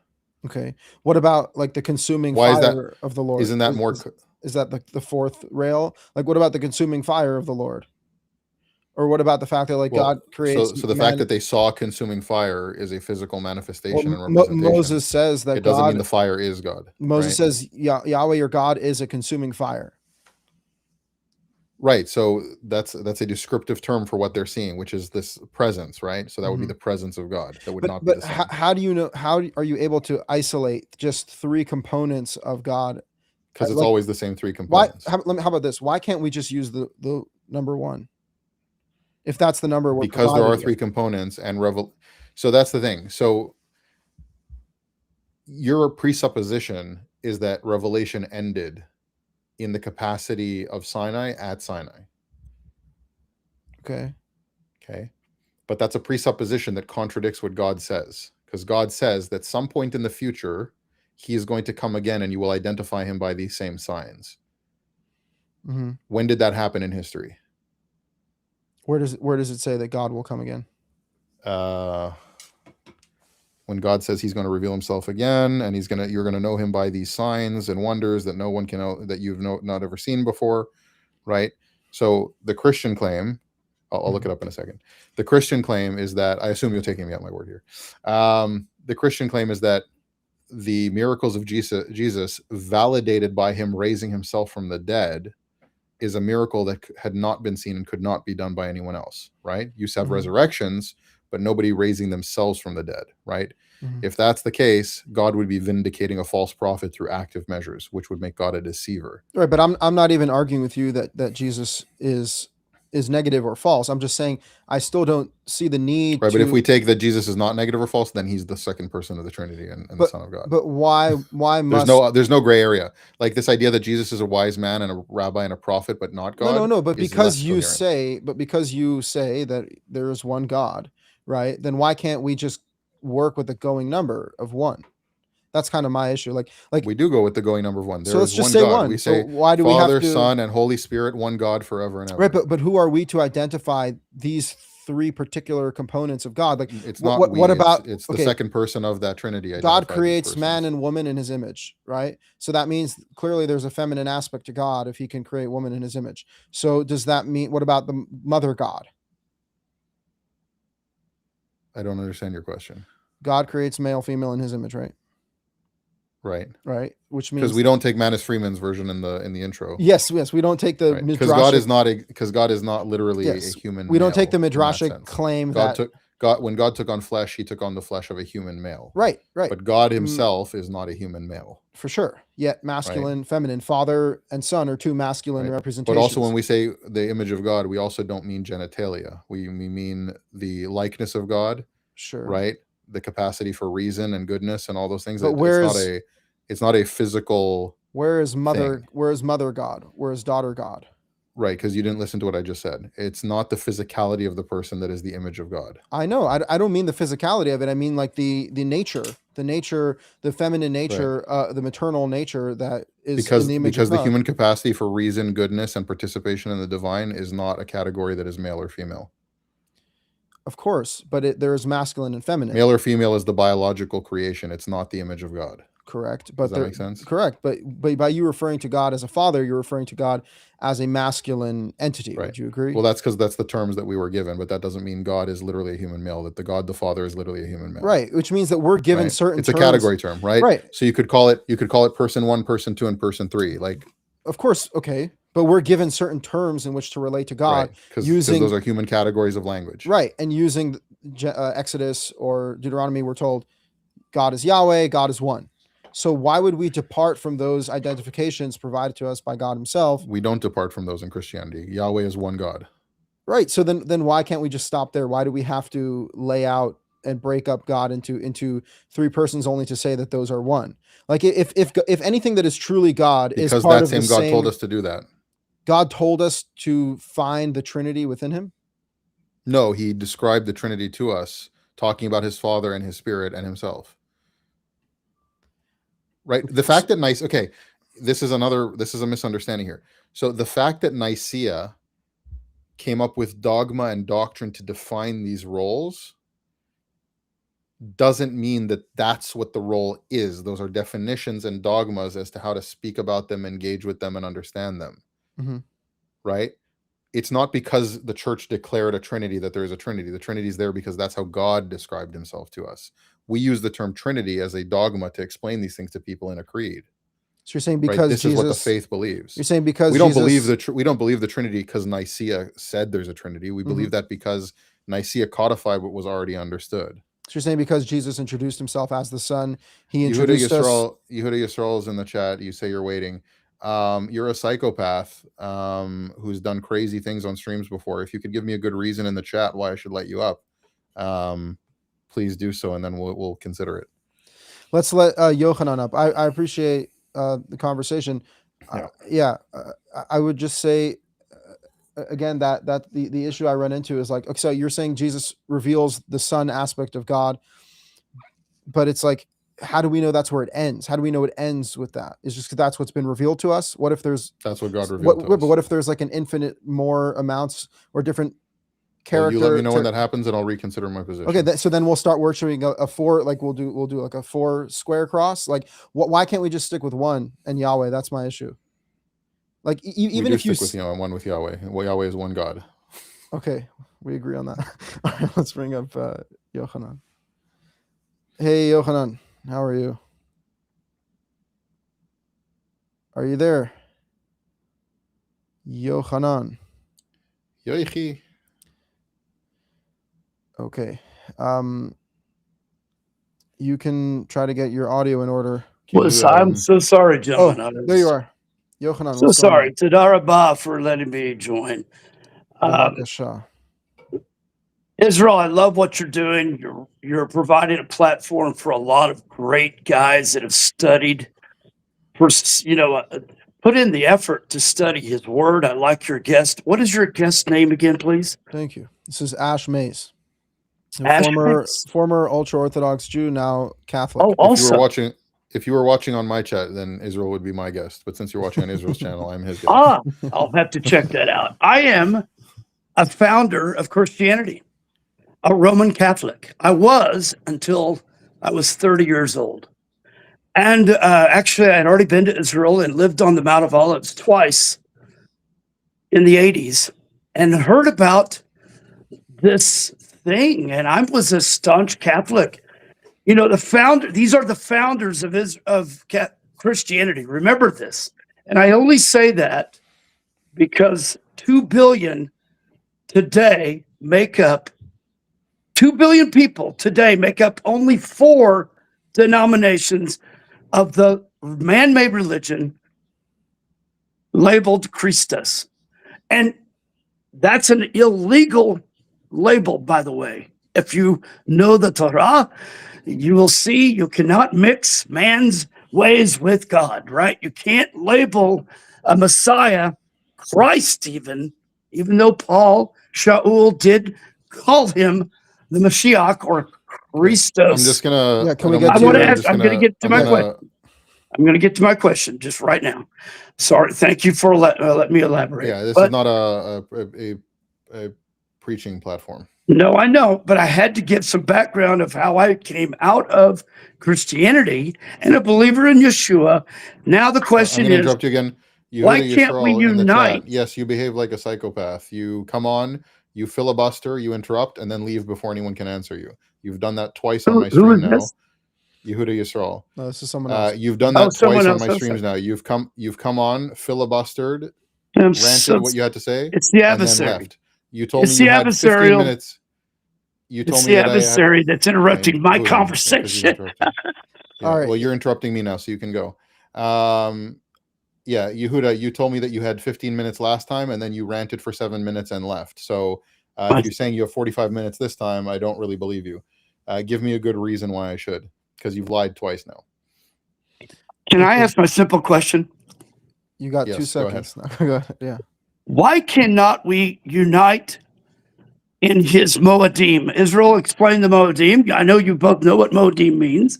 Why can we not unite in the simple instructions of doing, say, Sukkot? I do it every year When you for were a 20 years. Catholic, can I ask, when you were a Catholic, did you go to the Novus Ordo or the Latin Mass? Latin. Latin Mass? Yes, Was it Mozarabic or Galician Rite? Too young to understand even what that means. Or I was Okay, then. never mind. I haven't been That's to a Catholic Mass since 1981. Never mind. I was just checking. Yeah. My point is, the focus is on the simple instructions. Remember, a child must hear and be taught, but a child could understand and do. Why do we make this so difficult? Why? This is not difficult. Well, I agree with you. I think everyone should keep God's festivals. Definitely people that want to keep the Torah, definitely From the heart. Jews. But so you'll have to ask Ash why he thinks he shouldn't keep the festivals. That's my question. in Thank you for Leviticus listening. 23. Thank you. Todarabah. Bivakasha. So Why I don't think we should keep the festivals? yeah, Which festivals? in Leviticus 23, like the Verse 7. Passover. 7. Because I believe we're Shavuot. living in the era of the new covenant that God established and came. But it's a renewed covenant, no? Why do you think it's renewed? It says it's a new covenant. Does that mean that the previous laws? There is new. There is a new Regardless issue. of whether you think that means that or not, it's not what it doesn't say renewed. It says new. I would agree that it's well, I say renewed, but there is a new, and that is the penalty of death of stoning is not applied anymore. If you believe in what Yeshua did, I totally agree. That's new, right? So there's 7 covenants, a covenant of peace that was given to Phineas. No man has ever received yet. So there's another one coming too. But I just ask the simple question. My goodness, I do Sukkot with a million other people every year. And 20 years ago, we didn't even hardly know what the Feast of Tabernacles How long have was. you been doing Sukkot for? About 20 years now. So I've done Sukkot many more times than you have. Does that answer your question? Well, I'm sorry. I was just asking, can we all unite with the simple things? No, we have different doctrines and theologies on what we believe. I believe No, that not you the are Torah not is the worshiping same God for correctly. everyone. The Torah is the same for everyone. Yeah, but that's a silly argument because we all interpret it differently, right? Oh, it's simple things a child can understand. He must hear it. He must hear it, of course. The parent has to. Yehuda had to Yisrael, speak it. are you in the studio still? Is Yeah, he in he's the right studio? there. Should we bring him up? Okay. Yeah. Have a Thank good you evening. for your Thank you. time. Thank you, Yochanan. Not, All the not on best. topic or relevant. But, Yeah. Yehuda, come up. All right, let's get him. Can you hear me? Shalom, can you hear me? Okay. So here's what we're going to do. All right. The last 2 times that you came on to my streams, I let you cross-examine me, meaning you asked questions about my beliefs and I had to defend those claims. Okay. Before I could finish giving you answers you weren't happy with, you left. Right? So here's what we can do now if you want to have this discussion. First, I'll cross-examine you for 10 minutes, and then you can cross-examine me for a further 10 minutes. Does that work? Let's do it. Okay. And by the way, if you dodge questions, I'm going to boot you. Works? Just like you ran away. Just like I'm you not- ran away. I mean, look, You didn't like we're my, gonna have you a didn't like my syllabus. answers and you left. We're not going to. No, I told you I had limited time before. Now I have 40 minutes at It's least. most certainly not going to be civil. Well, I have 40 minutes, so let's do it. Okay. Do you believe that it is morally just, a righteous thing, or good behavior in any capacity for a grown man to circumcise a child and suck blood from that wound? I do not believe that is something that should be done. Good. So you've condemned all of Judaism. Boot him things. Thank you. Goodbye. We'll play your game. All of Judaism? Yes, all Jews believe that is mandatory for Brit Milah if you're Orthodox in any capacity. Goodbye. Should we That's not true. Get him out. That's simply not true. Yeah. Oh, okay. Through a glass straw. Fine. Get rid of him. Thank you. Okay. See, we can play the same game. I can ask you questions and then boot you, which is what you did. But thank you for condemning all Orthodox Jews in the history of Judaism on my show. I appreciate it. Next caller. Actually, I have a few super chats. Can you bring them up? Yeah, let's try to find them. Yeah, well, that's definitely interesting to hear that he thinks it's fine. No, he doesn't think it's well, fine. At least he condemned it. Great. Well, he thinks it's fine to condemn it. But that's the whole point. It's like once you start to condemn Rabbinic Judaism, you can condemn whatever you like. He doesn't keep Orthodox Judaism. It's explicitly not a kosher brit, according to Jewish law, if you don't suck the blood from the wound. Now, modern Jews will generally use a glass tube. Even the Reform women rabbis will do that because it's mandatory under Jewish law. If you don't affirm that, you have affirmed that Judaism is false. So in his attempt to stay on the moral high ground, which I applaud him for, he condemned all of Judaism. Thank you. We can play this game. You want me to go to the heavy punches right away? I'll do it. I mean, we're being nice by having theological debates. Judaism is a ridiculous religion, right? That will affirm things are from Sinai because a rabbi in the 2nd century said you have to do it for health reasons. It's explicitly listed as for health reasons, and yet they'll say it goes back to Sinai as a law of God. Yeah, I love the medical advice. Yeah. Also, eat small fish. They were right about that one. Sardines are really good for you. Yeah. Rabbis aren't always wrong. Here, we got a super chat right here. Nehemiah Gordon. Yeah, I'm not well versed with Nehemiah Gordon. I understand he's a very nice guy. I disagree. I think it's pronounced Yahweh. And okay, for the person in the chat saying I'm a bum, have a civil debate, you missed the part where on my last 2 streams that I let Yehuda come on, he filibustered, ranted, made accusations, and left before he could be answered fully. That's why I did that. I gave him a chance to actually defend Judaism, which he declined. He decided to not seem immoral, right? So he went against Judaism consensus. What's the issue? What's the point of having a discussion? He denies Judaism as a true religion. He did that in the first 3 minutes. Why in the first 2 minutes? Why would I have a discussion further with him? He doesn't believe in Judaism. He believes in anti-Christianity. That's what he believes in. Mm-hmm. Yeah. So I think if we go with the Jewish pronunciation of letters currently, where the Vav is a V sound, then it would be Yehovah.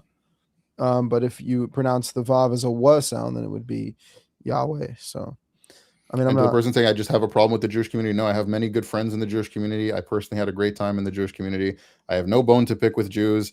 I still study with Jews from the Jewish community. I still get together with Jews from the Jewish community. You're just making stuff up. I think Judaism is a false religion and Christianity is true, and that's why I do this. Yeah, I would say same for me.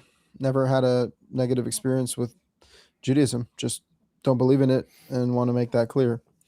So let's pull up David here. Hi, David. Hey, how's it going? Can you guys hear me all right? Yeah. What's going on? Awesome.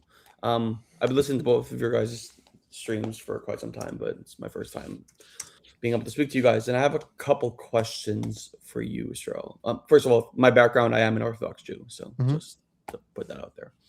My question for you is like, where do you get, and like the people who think like you, who have your worldview of like a Torah only Jew, like where do you guys get your canon from? Like, what is your canon based off of, and what's the historicity of that? If you don't mind walking me through that. The canon is called the Five Books of Moses. It's the first 5 books of the Bible. That's where all of the history and legal code is contained. That's where all the laws are that you may not add or subtract to. That's what I follow. I don't refer to anywhere else other than the 5 books of Moses for a point of authority on Torah matters. As far as the historicity of Jews behaving this way, I mean, there's a very vast history of Jews behaving very differently over time, whether they were in complete denial of the Torah, worshiping idols and other gods and acting immorally, or creating their own traditions. All of that exists, but there have been groups of Israelites and Jews throughout the history, like the Karaites, notably the Samaritans, number of African Israelites as well, people maintaining Israelite identity who only follow scripture and don't follow the Talmud. So while the dominant form of Judaism in the past 2,000 years, which by the way have been 2,000 years of exile for the Jews, has been the rabbinic authorities, at this point in time, the majority of Jews are not even Torah observant. So we definitely need to go back to the foundation of our faith and follow what is written in the 5 books of Moses. Yeah, like I understand that that's where you consider authoritative, and for instance, like the Nach is not necessarily authoritative. You take it more of his history. Correct me if I'm wrong at any point. But my real question is like, how do you know that the 5 books of Moses that you have right now, that you're reading right now, are the 5 books of Moses? Like, for instance, from the Christian perspective, there's a Septuagint. There's the Masoretic texts for how basically the proto-Masoretic text came from the Pharisees and eventually evolved to a point where it became the Masoretic text, where it was canonized and became, these are the 5 books of Moses. This is Tanakh. So my real question is like, if you're basing your 5 books of Moses off the Masoretic text that has like a history that goes back to the Pharisees, that have some form of rabbinic authority, is that where you're getting your own 5 books of Moses? And if so, like, aren't you kind of giving? Well, yeah, you just mentioned 2 different forms of the 5 books of Moses. One that is rabbinic, which is the Masoretic text, and one which is not rabbinic, which is the Septuagint. And both of those texts are almost identical with minor changes. Same thing with the Samaritan. Match the Dead Sea Scrolls. Yeah, match the Dead Sea Scrolls from the Essenes, and also the Samaritan Torah and other scrolls that have survived the test of time, preserved among different traditions entirely, like for example Christianity and Judaism preserving the same scriptures even though they're mortal enemies, right? So the reality is that the authenticity of the Torah is quite well established over history. Do I know for a fact that every single word in the Torah is what Moses wrote? I don't know that for a fact. No one can know that for a fact. I believe it. I think there's a reliability to that belief that stems back throughout thousands of years of history, and it's been very well preserved by a bunch of different groups of people, all who were enemies with each other, by the way. Yeah, so no, that's good proof. Israel, can we just put a like, pause for a second? I don't mean to interrupt the conversation. I did get a few super chats on my. People are saying that they weren't read. Have you been flagging the? I'm so sorry. I don't know actually how to flag the. There's like a way to star them. Oh, man, I mean, like I know how to pin them. I don't know if I know how to star them. Can we go back through and see if we can find any missed super chats? Because there's like 3 or 4 of them that were. I'll try my best. That were missed. Yeah, I'll keep going, but you can keep talking, David. Yeah, okay. Thank you. I would allow you guys to continue doing what you need to do. I don't want any super chats to go unread. So if I'm distracting in any way. There should be on your end a button, by the way, like a star button where you can favorite them for later. And it puts them in like a favorited chats. Yeah, I don't see that option, unfortunately. But okay, we'll deal with that. If you go back far enough, can you see them? Yeah, I'm going to go look for them. I'll read this one here. Pope of Oneness says, our Father is holy by nature, our Father is spirit by substance, our Father is Holy Spirit by essence. Father, Holy Spirit was manifest in the flesh as Jesus Christ, Son of God. Yeah. Okay. What do you think of Nehemiah Gordon? That's I disagree with that. Right. I think it's Yahweh. Yeah, you got Pope of Oneness. And then is there any super chat that I missed?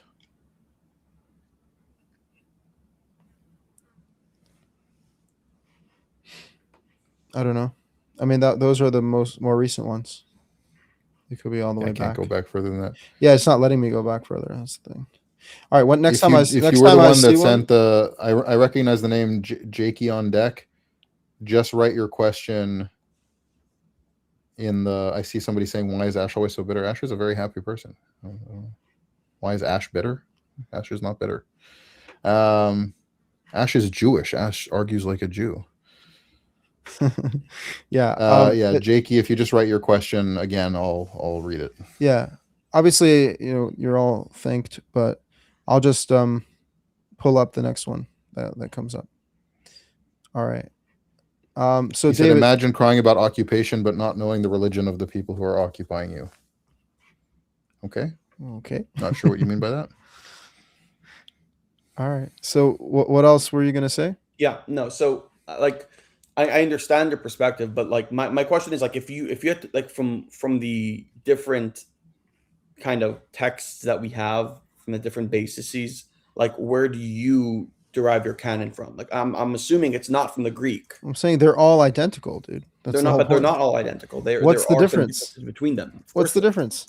And please, like Ash, help me if I'm wrong. I really don't want to butcher any New Testament here, but isn't there a place where Paul quotes a psalm and that psalm is written differently in the New Testament than it appears in the Masoretic? I want to be very clear. I'm only concerned. Yeah, in the book of Hebrews, he quotes Psalm 40.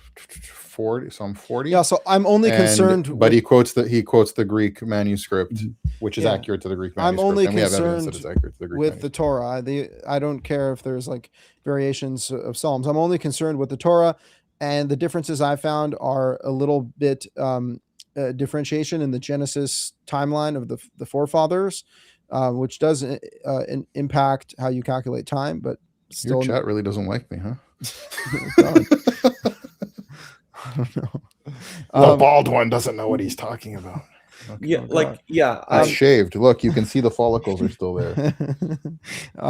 And also with regard to like in the end, like the Song of Moses, it says that the angels will sing along with the people. I mean, these are very minor differences, right? Even with the Samaritan, you got the Mount Gerizim thing. My point is that I'm gathering this from the historical record of the preservation of the Torah over multiple cultures and societies who were at war with each other. They could not deny the actual Torah and the legitimacy of that. No, okay. I honestly really just want to get your perspective on it. I wasn't trying to grill you or cross you in a way.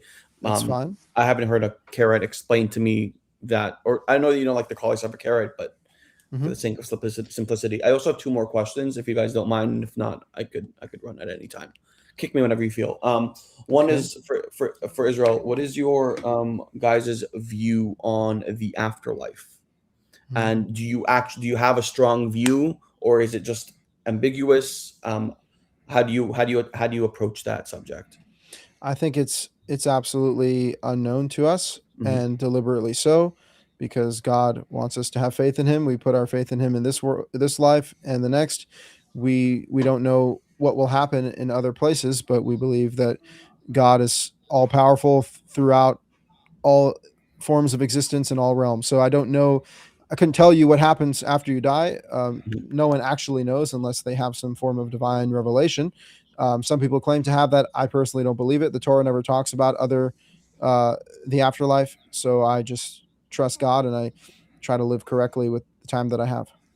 Yeah, the reason why it's important for me, because first of all, like all major organized religions kind of address this point, and it's because of just the oldest questions about God. Kind of like the first question you ask, it's like once you kind of acknowledge that there is a God out there, is like what happens after we die? Because if God is infinite, the world is infinite, and we are here for X amount of time, that means our existence is almost like a blip on, not even a blip on the radar in the grand scheme of things. So to have a organized worldview where you don't actually have some form of semblance of what happens after, it kind of, you could feel lost while you're here. So well, no, because it's not so much about what happens after you die. It's about what you do right now. That's the Torah's call to the individual. Even the name of God, Yahweh, means God the present moment. So we're talking about a God who you can encounter in the here and now. You don't have to die in order to meet God. You can meet God right now, and you can live correctly right now. And if your goodness in this life continues, then it spans eternity. And so if God decides to keep you alive spiritually after you die, then the good that you do in this world, you better believe, is going to impact elsewhere. But the particulars of it is what we don't know. And if we have real faith, then we believe that God will do us right no matter what happens.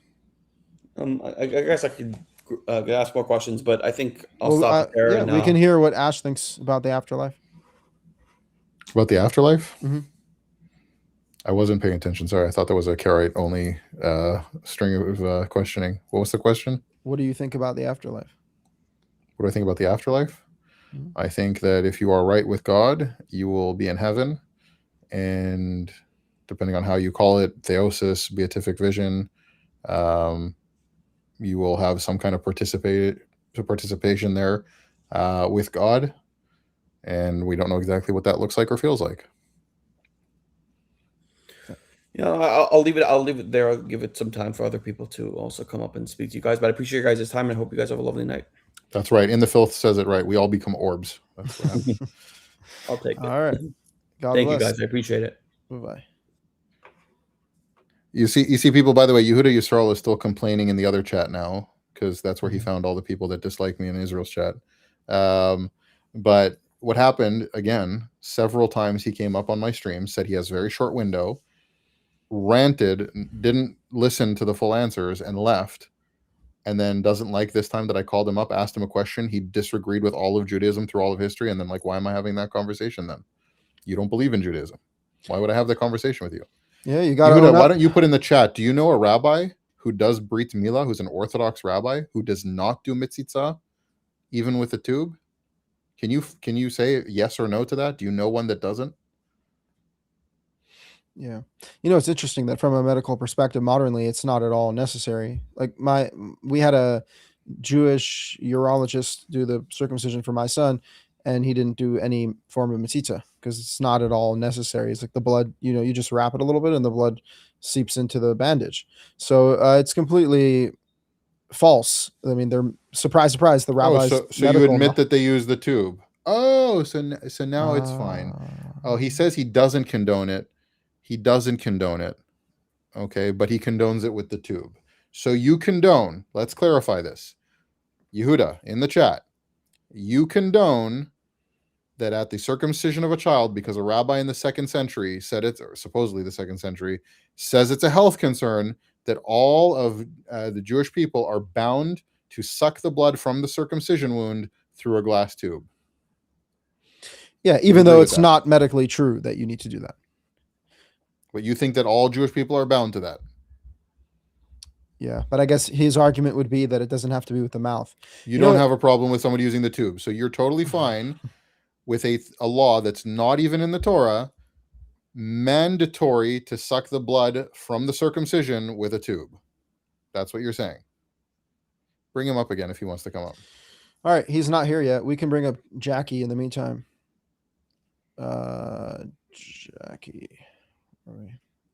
Jackie. Jackie. Hello. Hey, how are you? Good. How are you? Good. Welcome. I don't want to take up too much time. I put in there. I was basically trying to get at the point when people say, does God have feminine attributes or masculine? I was just trying to say that prior to creation, we didn't have these traits assigned to genders until they were created. We all have, like, men also have feminine traits, but they're not as dominant because of the roles they were given. So I hope that you guys could understand what I was saying, that when people say, oh, God is feminine or masculine, these are terms that we understand and we comprehend, but prior to creation, that's not how I guess it's not meant to look at it as like a bad thing or like, oh, God is feminine, like he's weak. No, it was different. Does that make sense? Mm-hmm. Yeah, I think from a Kabbalistic perspective. I mean, yeah, but we all agree that we're not assigning any form of genitalia to God or like specific attributes. But the point is that if God is speaking in the masculine throughout the Torah, there's something about the nature of God, especially in the way that we relate to him, is that we relate to him through the masculine. Yet at the same time, God creates man and woman in his image, and the woman is a primarily feminine being, although yes, you're right, both men and women possess the opposite traits. The man is a masculine being, the woman is a feminine being, and they are to come together. So this is actually the point that I was just making, which is that if we're going to dig into all the different attributes of God, I think we can bring up an infinite amount. And so I would just stick with the number one.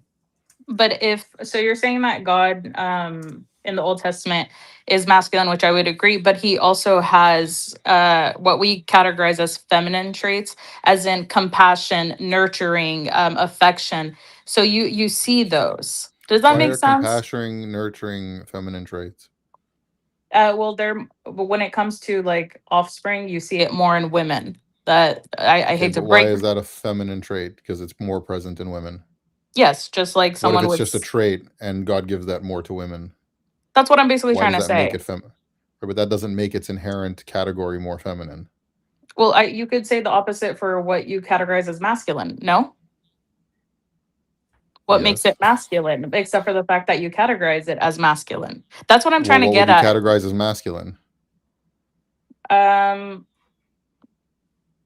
Authoritative, aggressive, leading. You've never met any women that are more aggressive than the man standing next to them? Lord have mercy. Yes, my people are full of them. But I'm basically just trying to say that I don't think what we I don't see assign. compassion as a feminine trait. Yeah, maybe nurture, but the point is, yeah, we all acknowledge that God has feminine traits. The point is that, because again, how could females be created in the image of God if there isn't a divine feminine? However, God explicitly wants us to interact with him in the masculine. That's evident in scripture.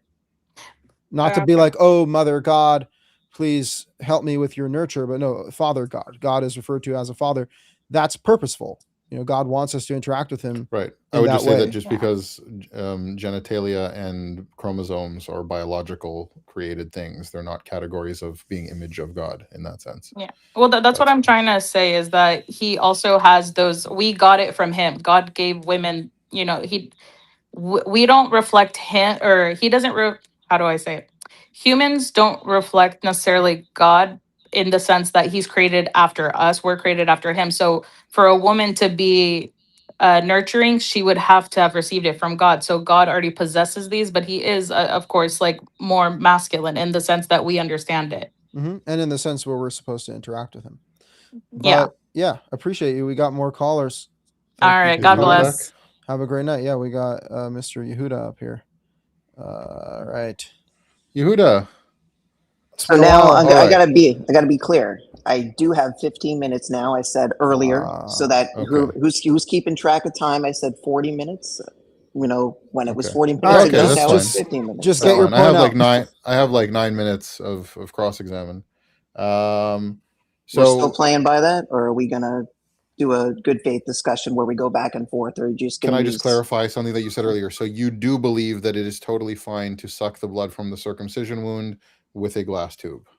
That this is not only okay, with the glass but tube, binding. that's not a problem. I don't have an issue with it. So with the glass tube is fine, and it's binding on Jewish people. So let me give my official position on what I believe about Rabbinic Judaism. I believe Rabbinic Judaism. I'm not asking for I'm asking you to clarify your stance on that particular issue. I told you I don't have a problem with it. You asked me morally. I think that was your question. Yes or no? Is it obligatory upon Jewish men? And the Talmud says it is. This is more of an opinion sort of thing. Talmud says you're obligated to do mitzvah. That's fine. It's part of the rules of a Are you asking me my personal opinion, or are you asking? Are you not like, Talmudic? What are you asking? So that's what I'm asking. Is your personal opinion in conflict with the consensus of Judaism? So by Talmudic, do you believe that I have to? When you say Talmudic, no, I'm not just saying that the it's Talmud. meaning this is I must believe every single. Well, you're both saying different things. Can you cite a rabbi? Can you cite a rabbi who is a Rishon or Acharon who holds the view that the mitzvah is not mandatory? I don't really care either way. Like, that's not really my Well, point. you're of being coming here promoting Judaism over Christianity, but you don't believe in Judaism. So why are yeah, you doing over that? Christianity, but you're claiming that every single statement in the Talmud is binding. Hold on. Or do you believe every single statement in the Talmud is binding? So let's be clear. Why aren't you answering that question though? Do you believe every single thing that a rabbi said in the Talmud is binding? It's my time. It's my yeah, time. is it though? You kind of are. So we are being clear. You think that Judaism is only more valid than Christianity, even where you disagree with Judaism. Well, obviously, as you know, so you in think the it's Talmud, more valid than Christianity, but not entirely true. I didn't say that it's not entirely true. I'm saying you disagree that with one of its binding laws. I didn't say that I disagreed with it. I'm saying that you're asking me. You just said you disagree with it. When did I say that I disagreed with it? I said that you asked me to find a Rishon that you really put that word in my mouth. Even that can you cite a modern? I really appreciate the way you're putting words in my mouth. I never said that I could or couldn't. So I appreciate the trap you're trying to set, but unfortunately for you, I'm not. Forget the trap I'm trying to set. Can you name me a rabbi that says it's okay to do a brit milah without mitzitza? Like I said, I don't care. That's not why I'm not having a discussion. You don't care about the laws of Judaism. That's my point. You don't actually care about but you're claiming that every single thing in the Talmud, single thing in the Talmud is binding. You're misrepresenting what Judaism is, and everybody who's watching this knows. You're not arguing in your videos. You don't care about the truth. You only care about winning the chess game with Christians. That's what your words were. That's not. You're taking me out of context again and putting words in my mouth. Which those were your words, were they not? I didn't say that I don't care about truth. You're putting that. And people are going back in the stream and saying that you actually did say you disagree with it. Are you not? One second. Are you not with mitzitza? I said. You asked me if I disagree with your the personal idea opinion of is you don't think you should do it, right? Mitzitza b'peh. I'm not. No, that's with my a glass tube. opinion. I'm talking about generally fulfilling it with a glass tube. You think it ought not to be done, right? I didn't say that. I said that I don't care. I Well, said that it's not something that. Okay, can you answer yes or no? Do you think that it is a binding law upon the Jewish people or not? Once again, I don't care. That's not what I'm here to have a discussion about.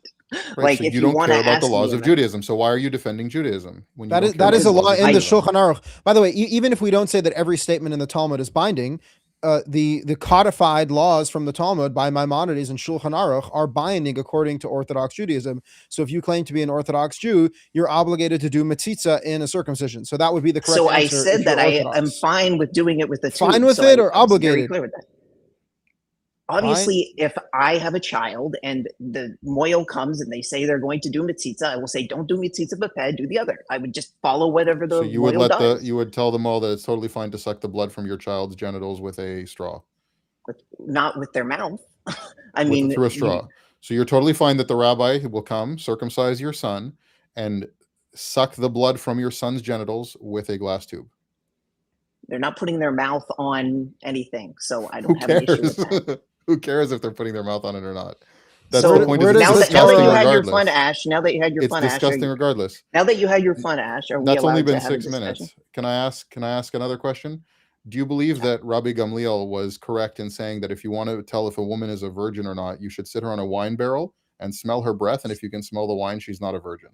Once again, I don't care. I'm not here to have a conversation about. So you're coming here to defend Judaism, but you don't care about what any of the rabbis say. You don't care about what any of their opinions are. You don't care what the binding laws of Judaism are.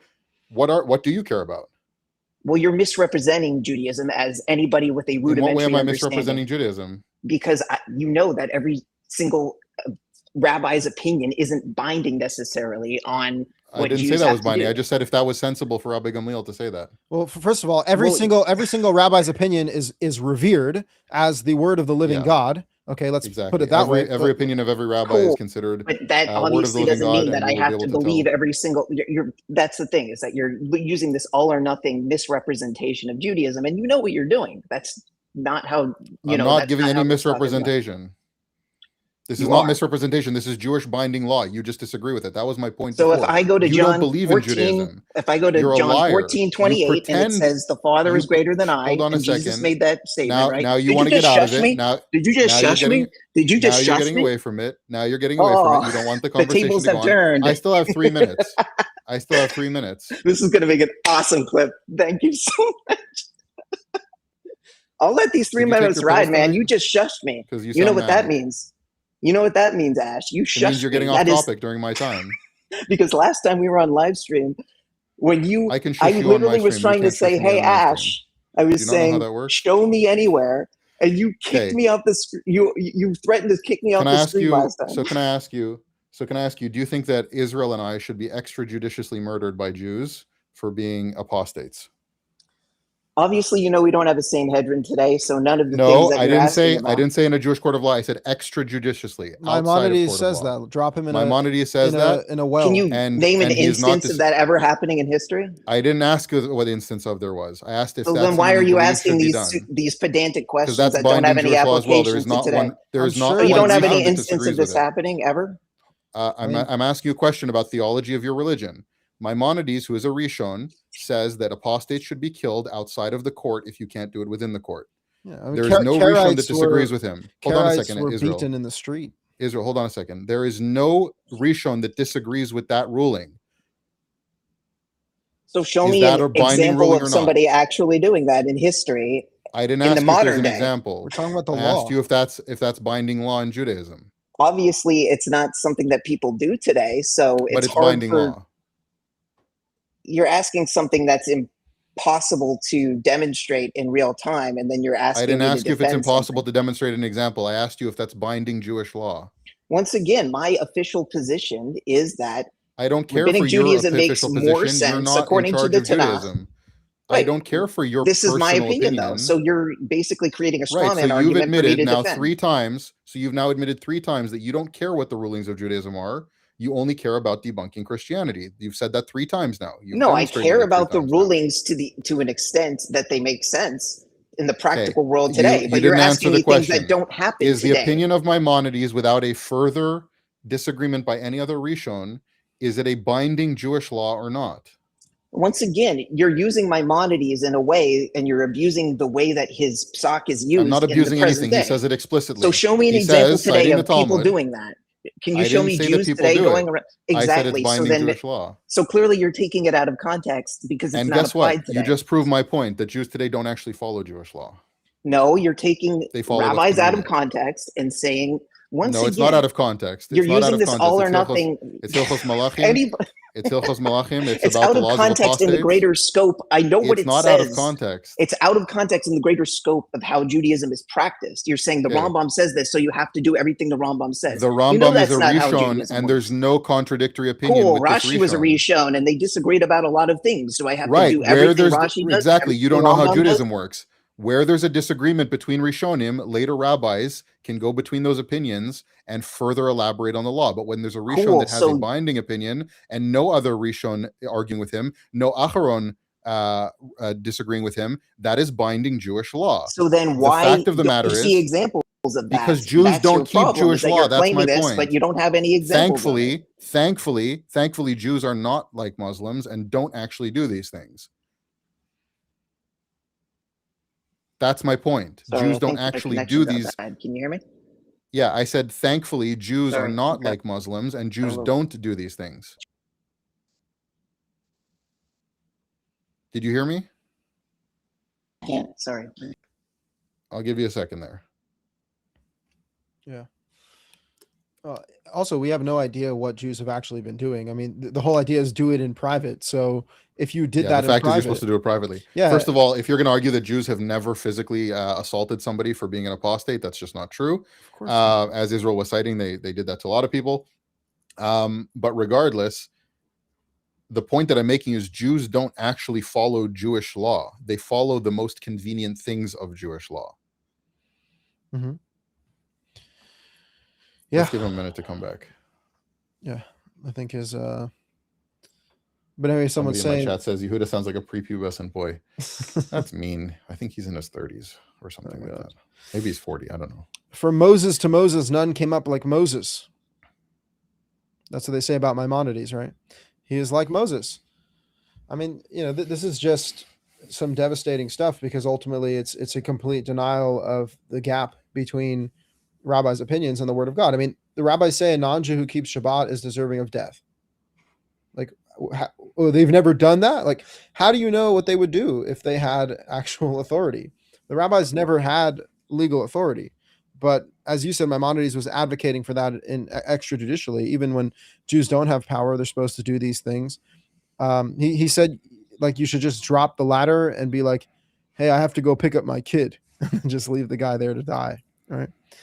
Yeah, that certainly. Lady delay Malin. Oy vey. All right. Well, I think he's gone. He is gone. Yeah, somebody in the chat is saying people from all religions have done wrong things. I'd actually argue that Jews have done less of those wrong things, by the way, as a whole. I'll say that again. Jews as a people have done less of those things. Not saying they wouldn't given the power to do so. I'm just saying that they've done less of those things throughout the last 1,000 years. Right. That's my point, though. They don't follow Torah law. They only follow it up until the point that it would cause financial, monetary, and other issues or get them in trouble. Mm-hmm. The fact of the matter is, that's my point. The fact that Jews don't go around killing apostates is proof that they don't follow the rulings of somebody like Maimonides. Because it's inconvenient. They'd get in trouble. They'd go to jail. Yeah, and here's the thing, is that believing that an apostate is deserving of death is a very intense belief. Like, even if you just believe that, you're believing that someone is deserving of death. Like, you have to stand by that belief, even if you don't carry it out. It still means that you believe that ideally that's what should be happening. So you don't. But the fact is, as you saw, like 3 times he came up and different things. He cannot agree. He refuses to agree with what the consensus of Judaism is, because it will make him look bad personally. Right. And so he's denying binding laws in Judaism because he doesn't actually care about Judaism. He cares culturally about Judaism and fitting in and being part of his community, but he doesn't actually care theologically. He does not believe Judaism is true. He just hates Christianity. Okay? For whatever personal circumstances, I don't need to speculate or go into that, but for whatever reason, he hates Christianity specifically. Now, I come from an Orthodox Jewish background. I don't hate Orthodox Jews. I don't actually think Jews are stupid. I think people are brought up with the things that they're brought up with. They believe certain presuppositions. That's very common. Generally speaking, that's what happens. Okay? Absolutely. I don't think Jews are bad for practicing Judaism. I don't think they're evil for practicing Judaism. I don't even think that, like, unless you have like these discussions on a deep level and talk somebody into the realizations of these flaws, right? You can't even say that they're acting in bad faith or anything like that. There's a lot of very pious people who are Orthodox Jews. I've had people like that in my life. Still have people like that in my life who are very, very decent people. Would that more Christians would act like some of these rabbis that I'm still in touch with. Okay. Very good people. Okay. That's not the point here. The point is it's theologically false. Mm-hmm. Yeah. And if you're going to profess a theology, you have to be accountable to it. Let's bring up RJ. How are you, RJ? Hey, RJ. How's it going? Oh, did he leave? RJ's a regular viewer on my channel, I think. I know. He called in my last show. It's the same RJ.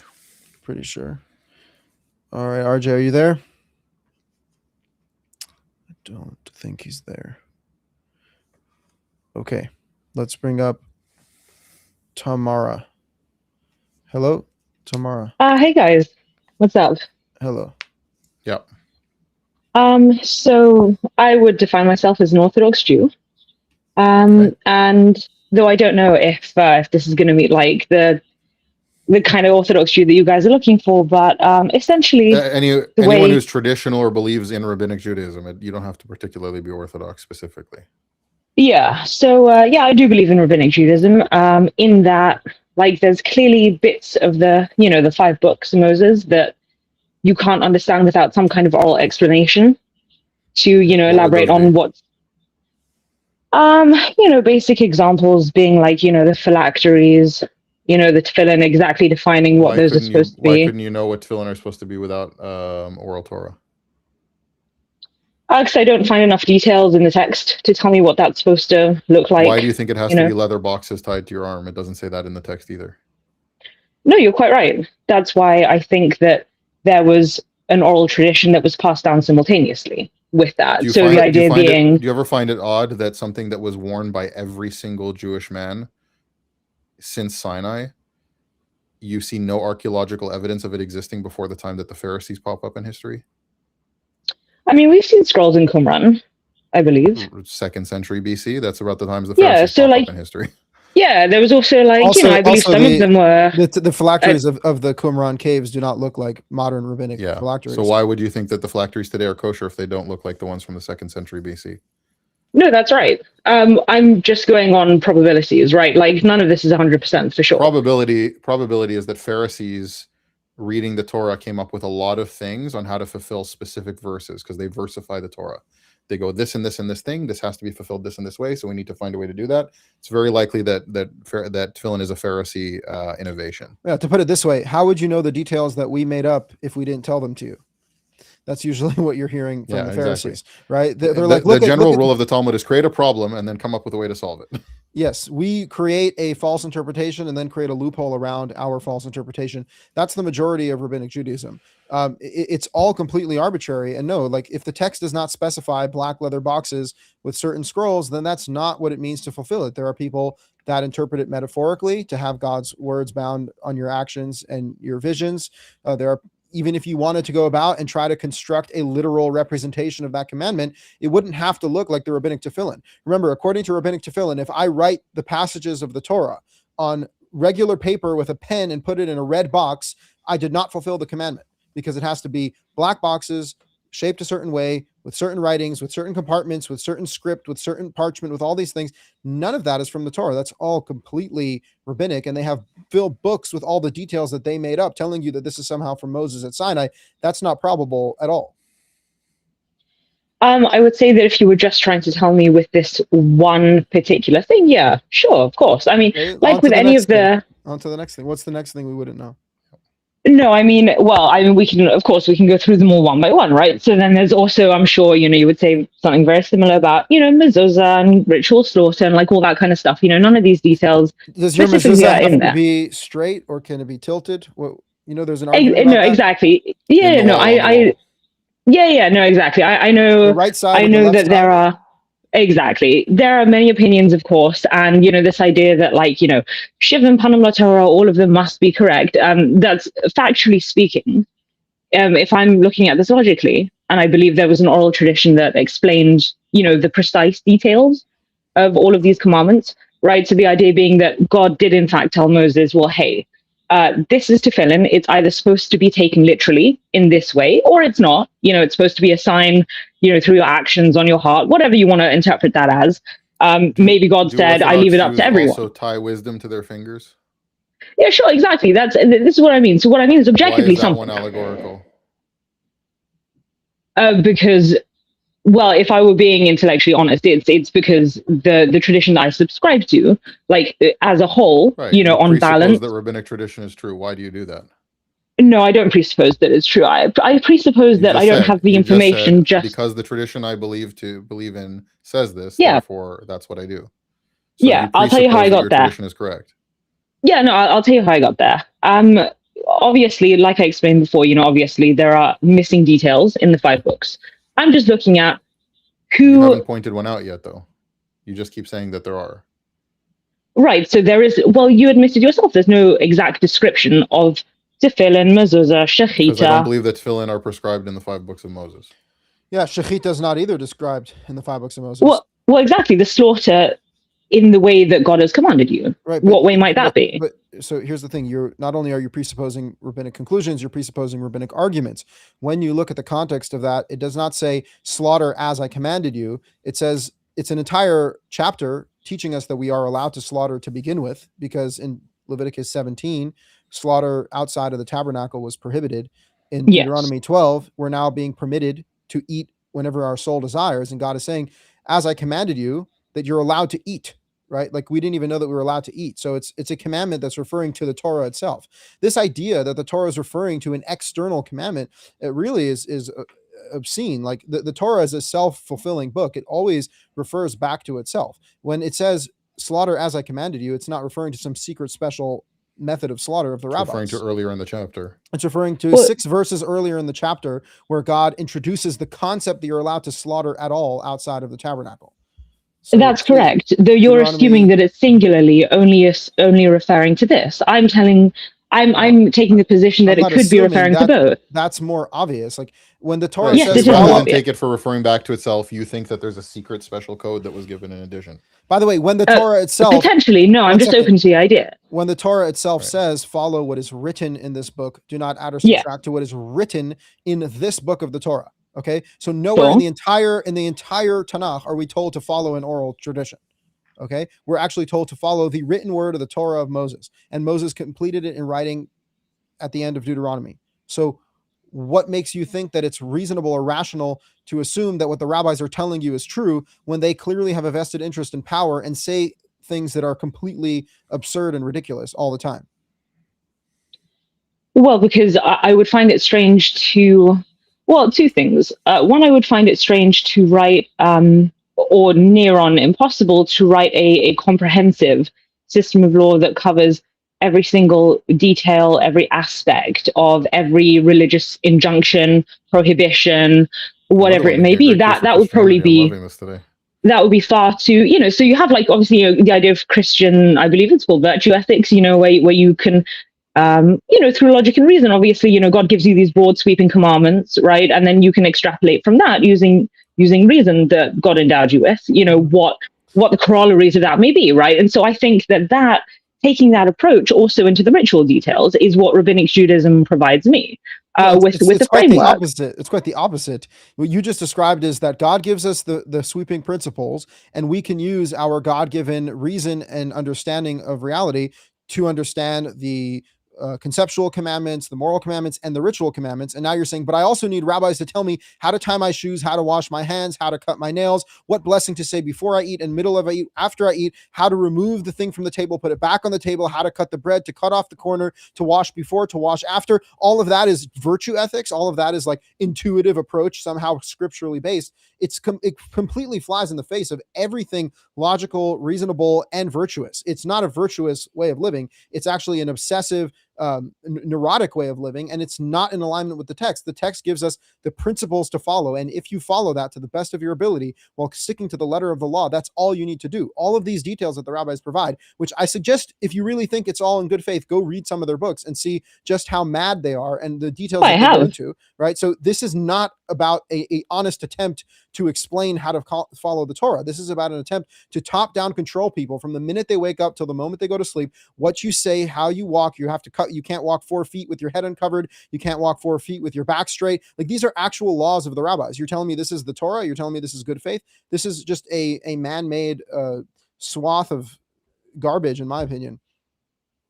Yeah, so I think this is where I might deviate from some of the more traditional, characters you have on here. So the way I would start off with is very similar to almost all Orthodox Jews or Rabbinic Jews, is that, you have I'm sure you must be familiar with the 13 rules of hermeneutics from Rabbi Yishmael. So the idea being that was rabbinic hearsay. Potentially, but this is where I'm coming from the sense of I would grant that there are hermeneutic principles that people prior to the Mishnah believed in. Definitely not. You know what they say? They say if it says this here and this there, you can now connect it. So it says that the Israelites came to the desert on this day, and it also says this month. Therefore, it was the first of the month, because it says this. That's hermeneutics. That sounds like retardation. If I say this here and this there, there's now a connection. This is like this is not sophisticated at all. Like, I just hate to break it to you. Like, I've been in depth studying this stuff. It's not sophisticated. It's a distortion of like basic human thought. Yeah. So where I was going to take this was basically that, obviously just to give you the overall chain of how I see things, right? So, unclear details where we can agree, right? There would be some kind of, you would call it, Christian virtue ethics, perhaps.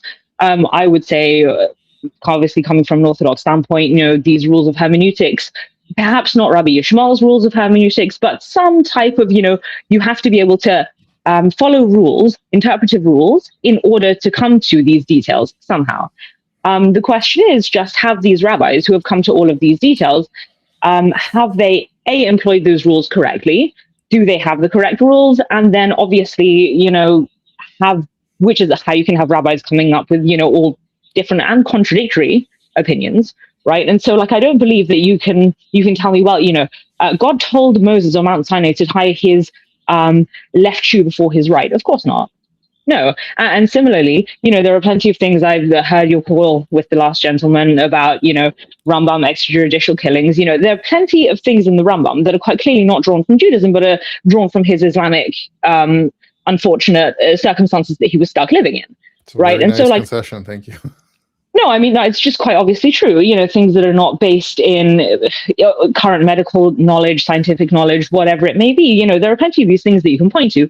I would simply say that's not the word of God. Like, if you have medical evidence, scientific evidence, I'm interested in the truth. Insofar as a particular rabbi can provide me with a logical explanation for a commandment with, logical corollaries, I'm fine with that. And that's what I'm happy to follow. Our arguments is that their explanations are not logical. You carry a key in your pocket from your front door to the street, you're working.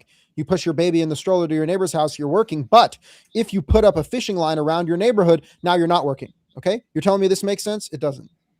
Well, I would say that, from the context of the word malacha itself being used, right, as being used particularly in connection with the tabernacle. So God saying, we have more you must. By the way. I just say one thing here. So if I might, the problem with Judaism is that internally it's self-cannibalizing and self-contradictory.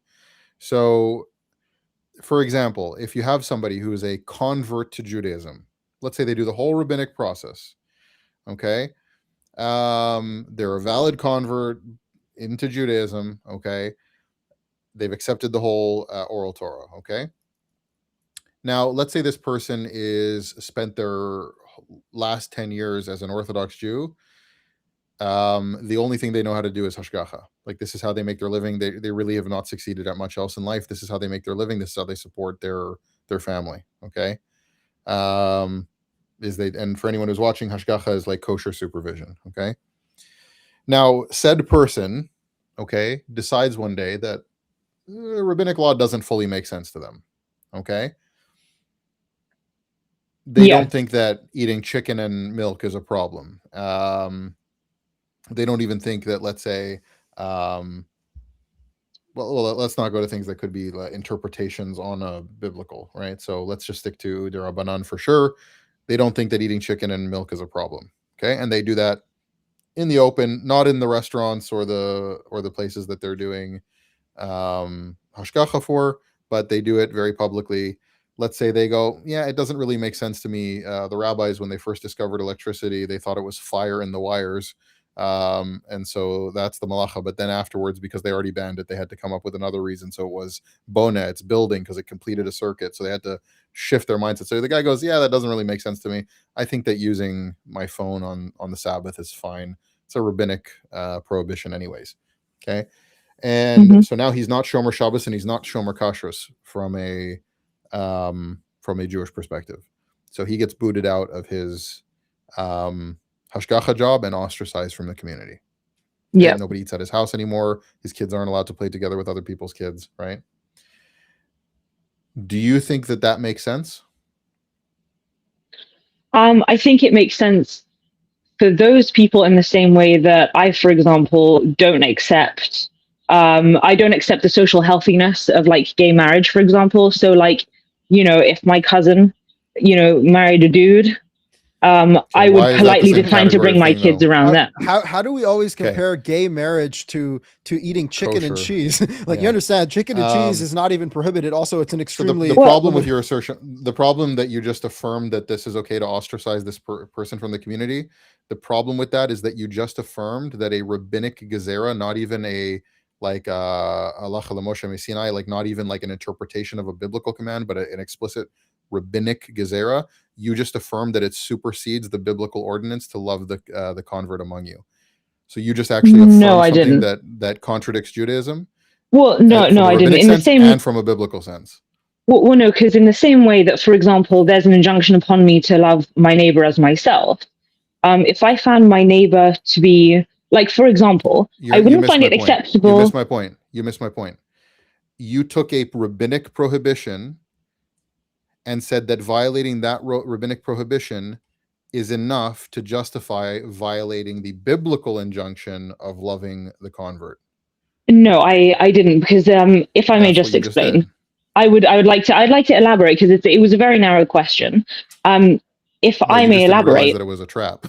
no, It it's wasn't not a narrow, it was trap. a If trap. you would, no, if you just let me elaborate for a second, It's I'll an be quick. unbeatable trap. I mean, I'm not saying like this is not you being stupid. This is just there's no way out of it. Rabbinic Judaism Well, violates give me its a own shot. ordinances as long as well as biblical ordinances. Give me a shot to explain myself, and then you'll see if it's an unbeatable trap, right? Okay, so just very quickly, because I don't want to take too much of your time. Basically, the way I would see it is literally just from I would separate out children versus adults, right? So if you're asking me if I want my children growing up when young children need to be in a black and white world temporarily at very young stages, in the same way that I don't explain things to my 3-year-old Are in you a about particularly to say that complicated your way. cultural sensibilities are more important than the rabbinic and biblical ordinances? Because that's where I think you're going with this. You don't want your kids playing with people that will warp their mindset. That is absolutely correct up until a certain age. Yes, So, when children your are physically personal unable. desires, your personal desires trump not only a rabbinic ordinance but also a biblical ordinance. Well, no, because I don't think that the onus is just on me, in the sense that a convert is free. Right, the whole community is making this error. It's not just you, correct? Well, no, in the sense that I would be very clear with my children that this person is not breaking Jewish law. There are two very. You're assuming that there's any kind of cruelty involved in this. The fact that you're having a conversation with your children about whether or not a valid convert should or should not be ostracized for violating a rabbinic ordinance is already a problem. Do you realize that? Well, no, in the sense that this would only apply.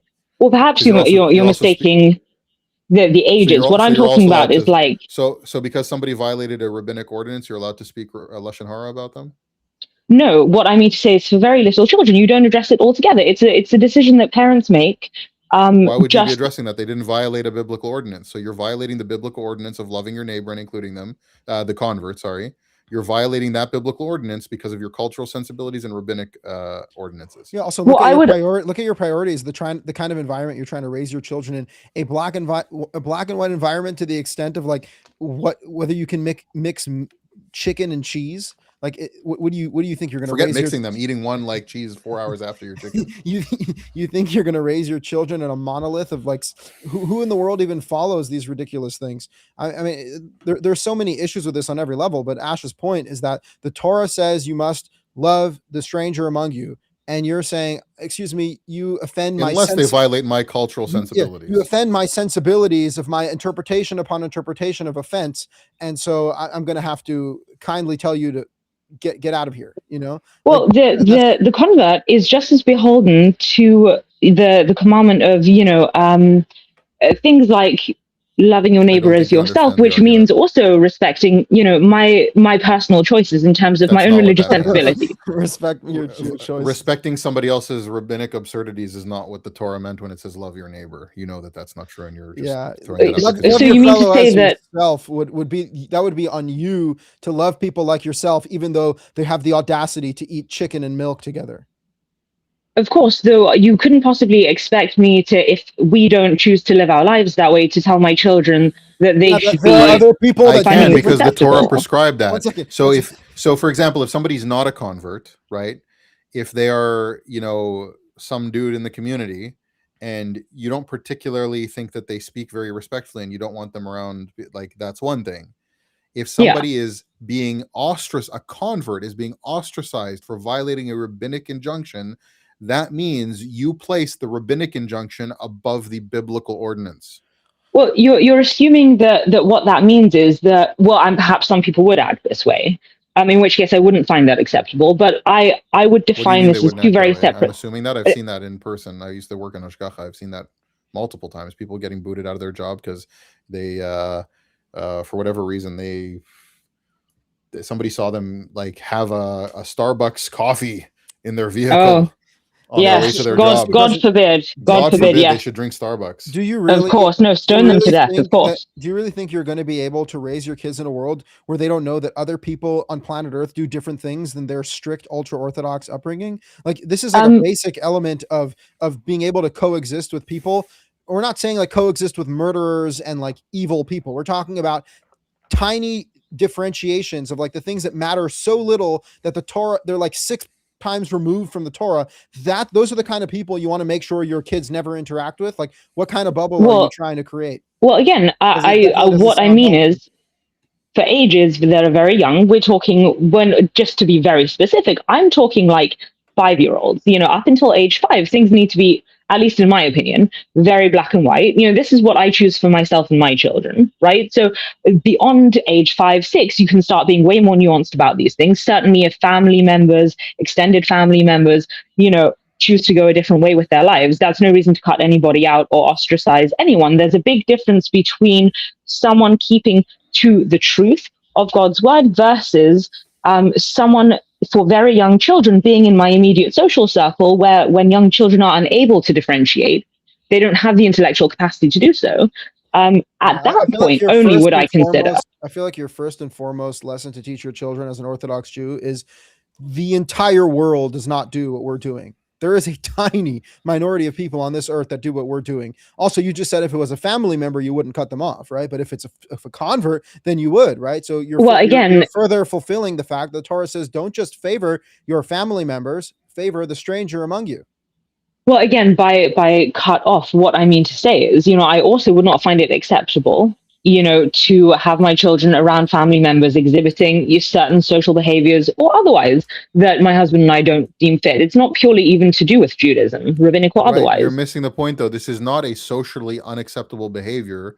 You only think that because it's a rabbinic command. The problem is that rabbinic law doesn't let you put that above a biblical command, but you do. Well, again, I think there's a difference between, so again, I don't support ostracization, whatever, however that word might. The majority of Orthodox Judaism. No, I don't support in this particular. I also don't think killing babies is acceptable. Yes, that's right. I mean, there are some things where I do deviate from Orthodox Judaism in that I think it's incorrect. Like these things, I know it's in the Mishnah, but it's quite clearly been. Orthodox Judaism say to kill babies? What do you?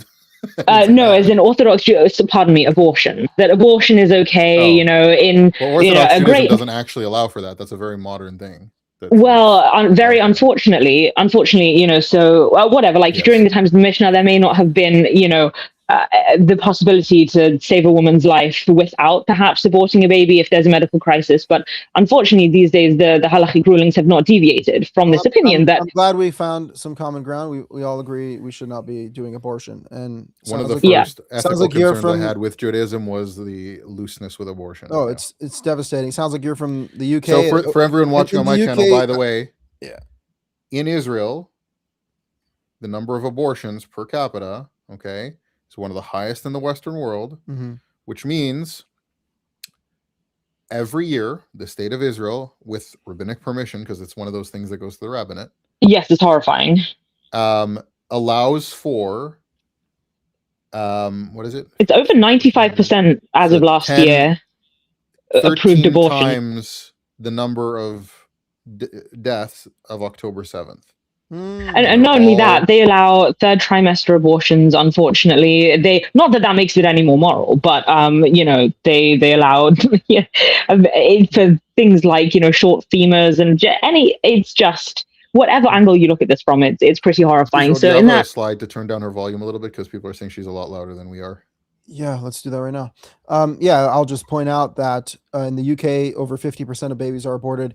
85 million babies a year are aborted. That's more deaths than all the world wars, cancer, and gun deaths, gun violence. So, this world is definitely screwed up. And I would say if we're going to start fighting real evil, that's where we should look, not to, you know, excommunicating people for eating chicken and cheese. Right. Yeah. So sorry, just one last nuance on that. What I mean by that is simply that for not the kind of ostracization that you guys were talking about happens. What I meant by that, it was just simply a catch-all term for when I have very young children in the house, I find it acceptable to make things incredibly black and white.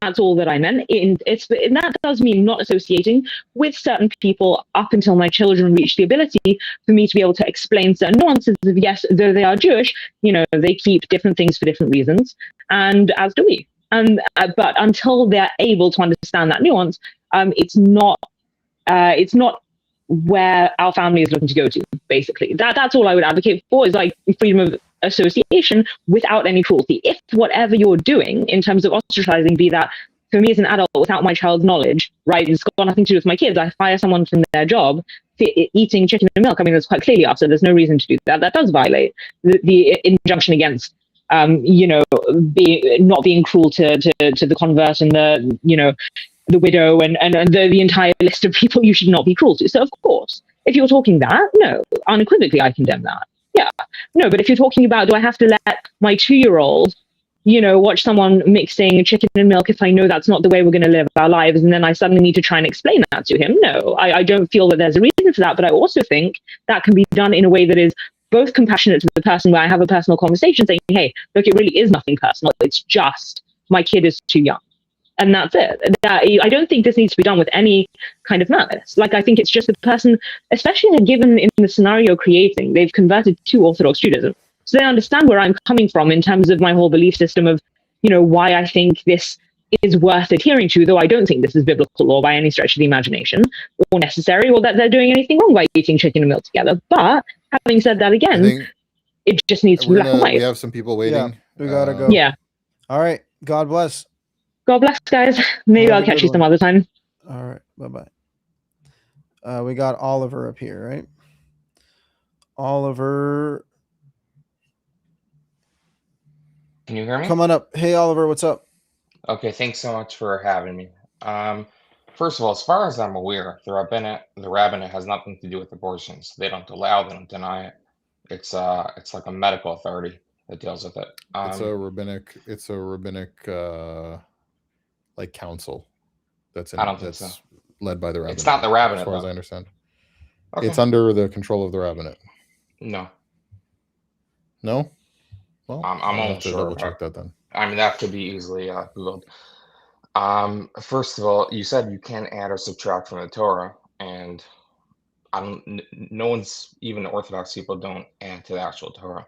They're just bringing their own extra laws. So I'm curious how you think that violates that law. Are you saying we don't add to the law? We just add a bunch of extra laws. We don't claim that it's the Torah. You're just obligated to listen to us because the Torah says As you if should it's the listen to Torah. us. No, I'm saying that if you read it literally, it could just mean that you're not allowed to add to that. Yeah, for people asking on my channel, sorry, sorry, for people asking on my channel, if you send a super chat, we'll flag it now and read it. Yeah, I don't know your points. Either you're agreeing I'll that just rabbinic elaborate. law, either you're agreeing that rabbinic law is not binding. What are you saying? Yeah, I'm saying that rabbis if you have read- the right to run their mouth, but I don't have to listen to them.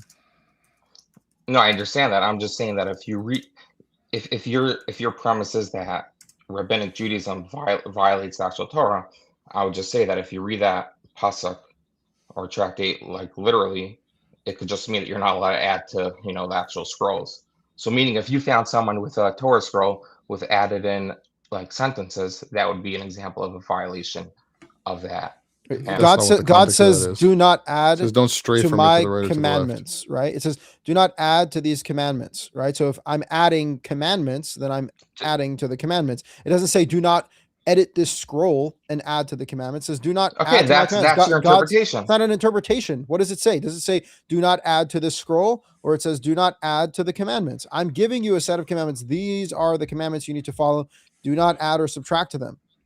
You would agree that like states are allowed to add laws, right?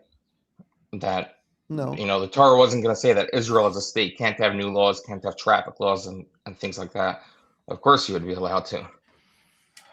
You're shifting the claim. So the claim of Rabbinic Judaism is not the claim you're making right now. The claim of Rabbinic Judaism, as per the Mishnah Pirkei Avot, is that there is an unbroken chain of succession from Moses to the rabbis of the 2nd century that included an oral Torah, everything of which was given at Sinai, and all the different opinions being cited are all valid ways to interpret this, because all these are all words of the living God, but these are specific parts of the Torah, just the oral one that was given at Sinai. Well, there's two separate things. These are not claimed. Now, what you're talking about maybe is gezeros, like added safeguards, right? But who gave you the right to impose those safeguards as if they're Torah, which is what the Jewish world does. Well, if people say that their laws are, That's if what the rabbis Judaism say their does. laws are Torah, that's That's what a gezerah is. It's They a do say binding that. injunction on the Jewish people. No, one under second. Torah There are law. two separate. There are two separate things. There's when they say something's oral law, and when they put safeguards. When they put safeguards, we both agree that that's not what they're saying. They're No, those are anti-Torah. completely binding, and because now even ones that were claimed to have a time limit are eternally binding because the rabbis. No, they're not binding. They're considered Rabbanan. No one even says it's the Raisa. But the question is, one second. When the rabbis say something's dirabanan, which means mandated by the rabbis, they're saying it's not binding. They're saying it's binding. It's binding as hell. Wait, 1 second. It's not binding on the level of Torah laws. What's the practical? Binding. What's the difference? It's a law that's added. You have to follow this. But not on the level of Torah. Like that, you don't get punished. No one gets punished for anything, dude. I'm saying in the times of the temple. In the times of the temple? Yeah. So you don't get punished for breaking rabbinic law. The Rambam says that you get lashes for extinguishing a fire on Yom Tov. The Rambam says if you don't believe that it's given at Sinai, you're an apikoros and you should be killed for it. So I don't know. The Rambam took back a ton of laws at the end of his life. A lot of his books are very hard to read because they're very context specific. You know, I don't know the details. The Rambam is the basis for Orthodox Jewish law. And the Rambam is, and he's always quoting the Talmud. Dude, the Talmud says in Brachot, like 5a, that the Mishnah and the Talmud were given at Mount Sinai. 1 second. The Rambam is not binding. The Shulchan Aruch is. The Shulchan Aruch is quoting the Rambam verbatim. Yeah, but the Rambam itself is not binding. If you go to most Orthodox Jews and you ask them, is the Rambam binding? Most people would say no, because there are many things he says that aren't. Okay, everyone follows the Rambam. The Shulchan Aruch is based off of the Rambam, and all the things that we're talking about. The Shulchan Aruch says you get lashes. You get lashes for eating chicken and cheese. Is that you get lashes? Well, that's the case of oral. Let me ask you. Okay, fear points you guys are bringing up. Let me ask you what was Totafos something that the Jews, before the Torah was given, like knew what that word meant? Well, Totafot means Let's start wrapping up in about 5 minutes. Okay. All right. Would you be able to play the intro again as an outro? Yeah, sure. For anyone who didn't see it. Okay. Absolutely. Totafot means an ornament. No, Yehudi Israel, by the way, not every word the Pope says is binding. That's just not true. You retard. Yeah. The so is that not clear? That it's an ornament? I'm saying it's an ornament that but I don't know if that's what they knew what it was at that time. So how did they know what in the beginning meant? How do they know what parade is? How do they know what the earth No, is? because they knew a lot of like Lashon Kodesh, but Totem was a proper noun that I wouldn't assume is colloquially used. Like we're also in the Torah is it used. It doesn't matter. That is the Hebrew word that is preserved. It's a frontlet, So I just got a super chat saying from The Word is the Way. Hope to talk soon when you're talking to Christians. Always fun, entertaining, and educational. God bless you, brother. Thank you. Okay, we're in a rush. I just want to bring up like one more thing. Aish was talking to that guy, I think his name is Yehuda, about how the Rambam says we should kill apostates. And I would just say it's just interesting because Israel does not like really partner with, like you don't partner with Rabbinic Judaism, but Ash is further away from the Torah just objectively than Rabbinic Judaism. I mean, it's not according to the Torah. According to the Torah, you can find. But also, okay, fine. I agree. It's objective. Let's not be pedantic. Ash is sorry. Yeah. Also, there are no Orthodox Jews who would collaborate with me. You would be open to. Yeah, I've done conversations with Orthodox Jews many times. Okay, but it's hard to find them because they don't want to talk. There are a lot of times in the. I'm pretty sure there are times where it says you should kill someone who serves another god, like a Jew who serves another god, right? Yeah, obviously. Do you think Ash should be? I think you serve another god. Well, I mean, Ash said over and over again today that he serves the God Yahweh who is one. So, and that's what he's professing to worship. So I don't. Sounds like we worship the same God. He even said before he does worship another god. He said it like 15 seconds ago. He says he does or doesn't? Ash said 15 seconds ago that he worships another god. No, he just said he doesn't. Yeah, it's in the recording. No, I said you worship a false god. You have a false idea of God. That's what I said. I said you worship another god other than the God of the Torah. You didn't hear. You don't know. You don't know my religion. I'm just saying. So, I don't know your religion. Okay. Okay. Also, Israel, just one more point. Didn't you say you were an Orthodox Jew when you came on? No. No, you didn't No. say that when you came on. You're closeted Orthodox Sworn Jew. you did. I was brought up Orthodox. I'm not right now. Mm-hmm. And So why don't you follow Orthodox Israel, Judaism? That's I don't want to discuss that right now. But Israel, what's your opinion on? I'm sure you women? No. 1 second. I'm not like being defensive. Like I just don't want to bring up my personal stuff. There's a lot to discuss. You know. But you don't follow Rabbinic Judaism. I don't claim to. I'm trying to sift through these things. I'm asking you guys questions. Oh, because it sounds like you're challenging very basic fundamentals of Judaism, but trying to defend Judaism. You're saying Christianity's false. How do you know Christianity's false if you don't believe in anything? I never said Christianity's false. You just said you made affirmative statements about what I believe. You said it's idolatry. Ash follows a different god other than the God of the No, Bible. I was you saying don't actually have any particular... I said according to Israel, Christianity's false. So you don't have any views or opinions. I'm not here to say my opinions. I'm asking you guys questions. I'm trying to sift through these ideas. Mm-hmm. So what was the thing you were going to say? Yeah, no, I'm just curious what your opinion is on women covering their hair at marriage. Interesting. Yeah, so someone asked that earlier. All right, and I'm going to jump off now. No, that's I'll cool. listen to your response. Yeah, go ahead. Yeah, the source, the only Torah source is what it says by a sota woman, a woman accused of cheating on her husband. It says that they uncover her head at the temple. Now, that does not at all mean that it's an obligation to cover your hair. It seemingly is an implication that it was practiced at that time. I'm sorry. Ben Peretz, did you go to Israel's chat to fight with Yehuda? Oh, that's funny. Everyone's they're all over the place. That's great. Well, yeah, so I mean that's the closest proof that there is that women back then were practicing head covering. However, it's not an obligation. There's no place in the Torah. This goes back to like, does the customs and practices of ancient Jews dictate current law? No. Practices, traditions is not law. There's no commandment that says married women need to cover their hair. Now, what we have nowadays with Orthodox women is they actually cover their hair with other women's hair, known as the sheitel, the wig. And that's just a complete joke, right? As anyone can gather, when a woman puts a wig on her hair, very often that looks better than her own wig, and then has a concealer to show that it's like as if it's her own hair. I'll just recount a story quickly before we end. I was at an amusement park on like Chol HaMoed Sukkot, which is like the days between the holy days on Sukkot, and they have like a day in the amusement park where like the Jews kind of get like cheap tickets and they all show up.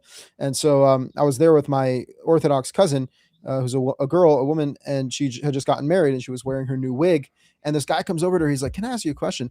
Why do all you Jewish women have such beautiful hair?" And I was like, "Okay." I mean, like that's they're supposedly wearing the head covering for additional modesty. Although then they're like, "Oh, it's just as long as it's covered, it's covered." It's like, no, if you're covering your hair, it would be for some purpose. And the purpose would be to be more modest. You don't have to, but you can. But what we have nowadays is like the women are literally just wearing wigs. So I think that's ridiculous. But anyway, that's my opinion. Ash, we got to close, correct? Yes, I'm going to take away the link. All right. Great to see you all. Take God away bless. the link from yours as well so nobody comes in after the fact. All right, let's do it. Where are we? We got a crazy intro that I made for Israel. Yes, that we're thank going to you, use as Ash. the outro too. Guys, we're going to watch this great one.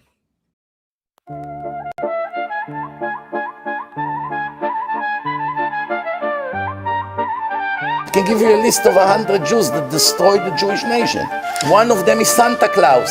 Santa Claus in my blacklist is the biggest danger to the Jewish world today. The biggest. The damage that he makes with his stupid books, the retard books that he just printed now. God needs us.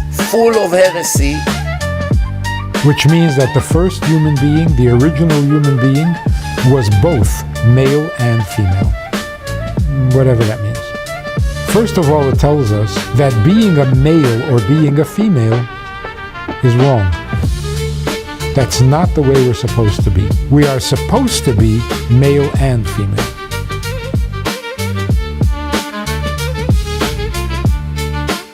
Important question. At what age does a person become responsible and culpable for violating the laws of the Torah? Can a 6-year-old child be punished for violating the Sabbath? Can a 10-year-old child be punished for eating a cheeseburger? Punished for eating a cheeseburger? Punished for eating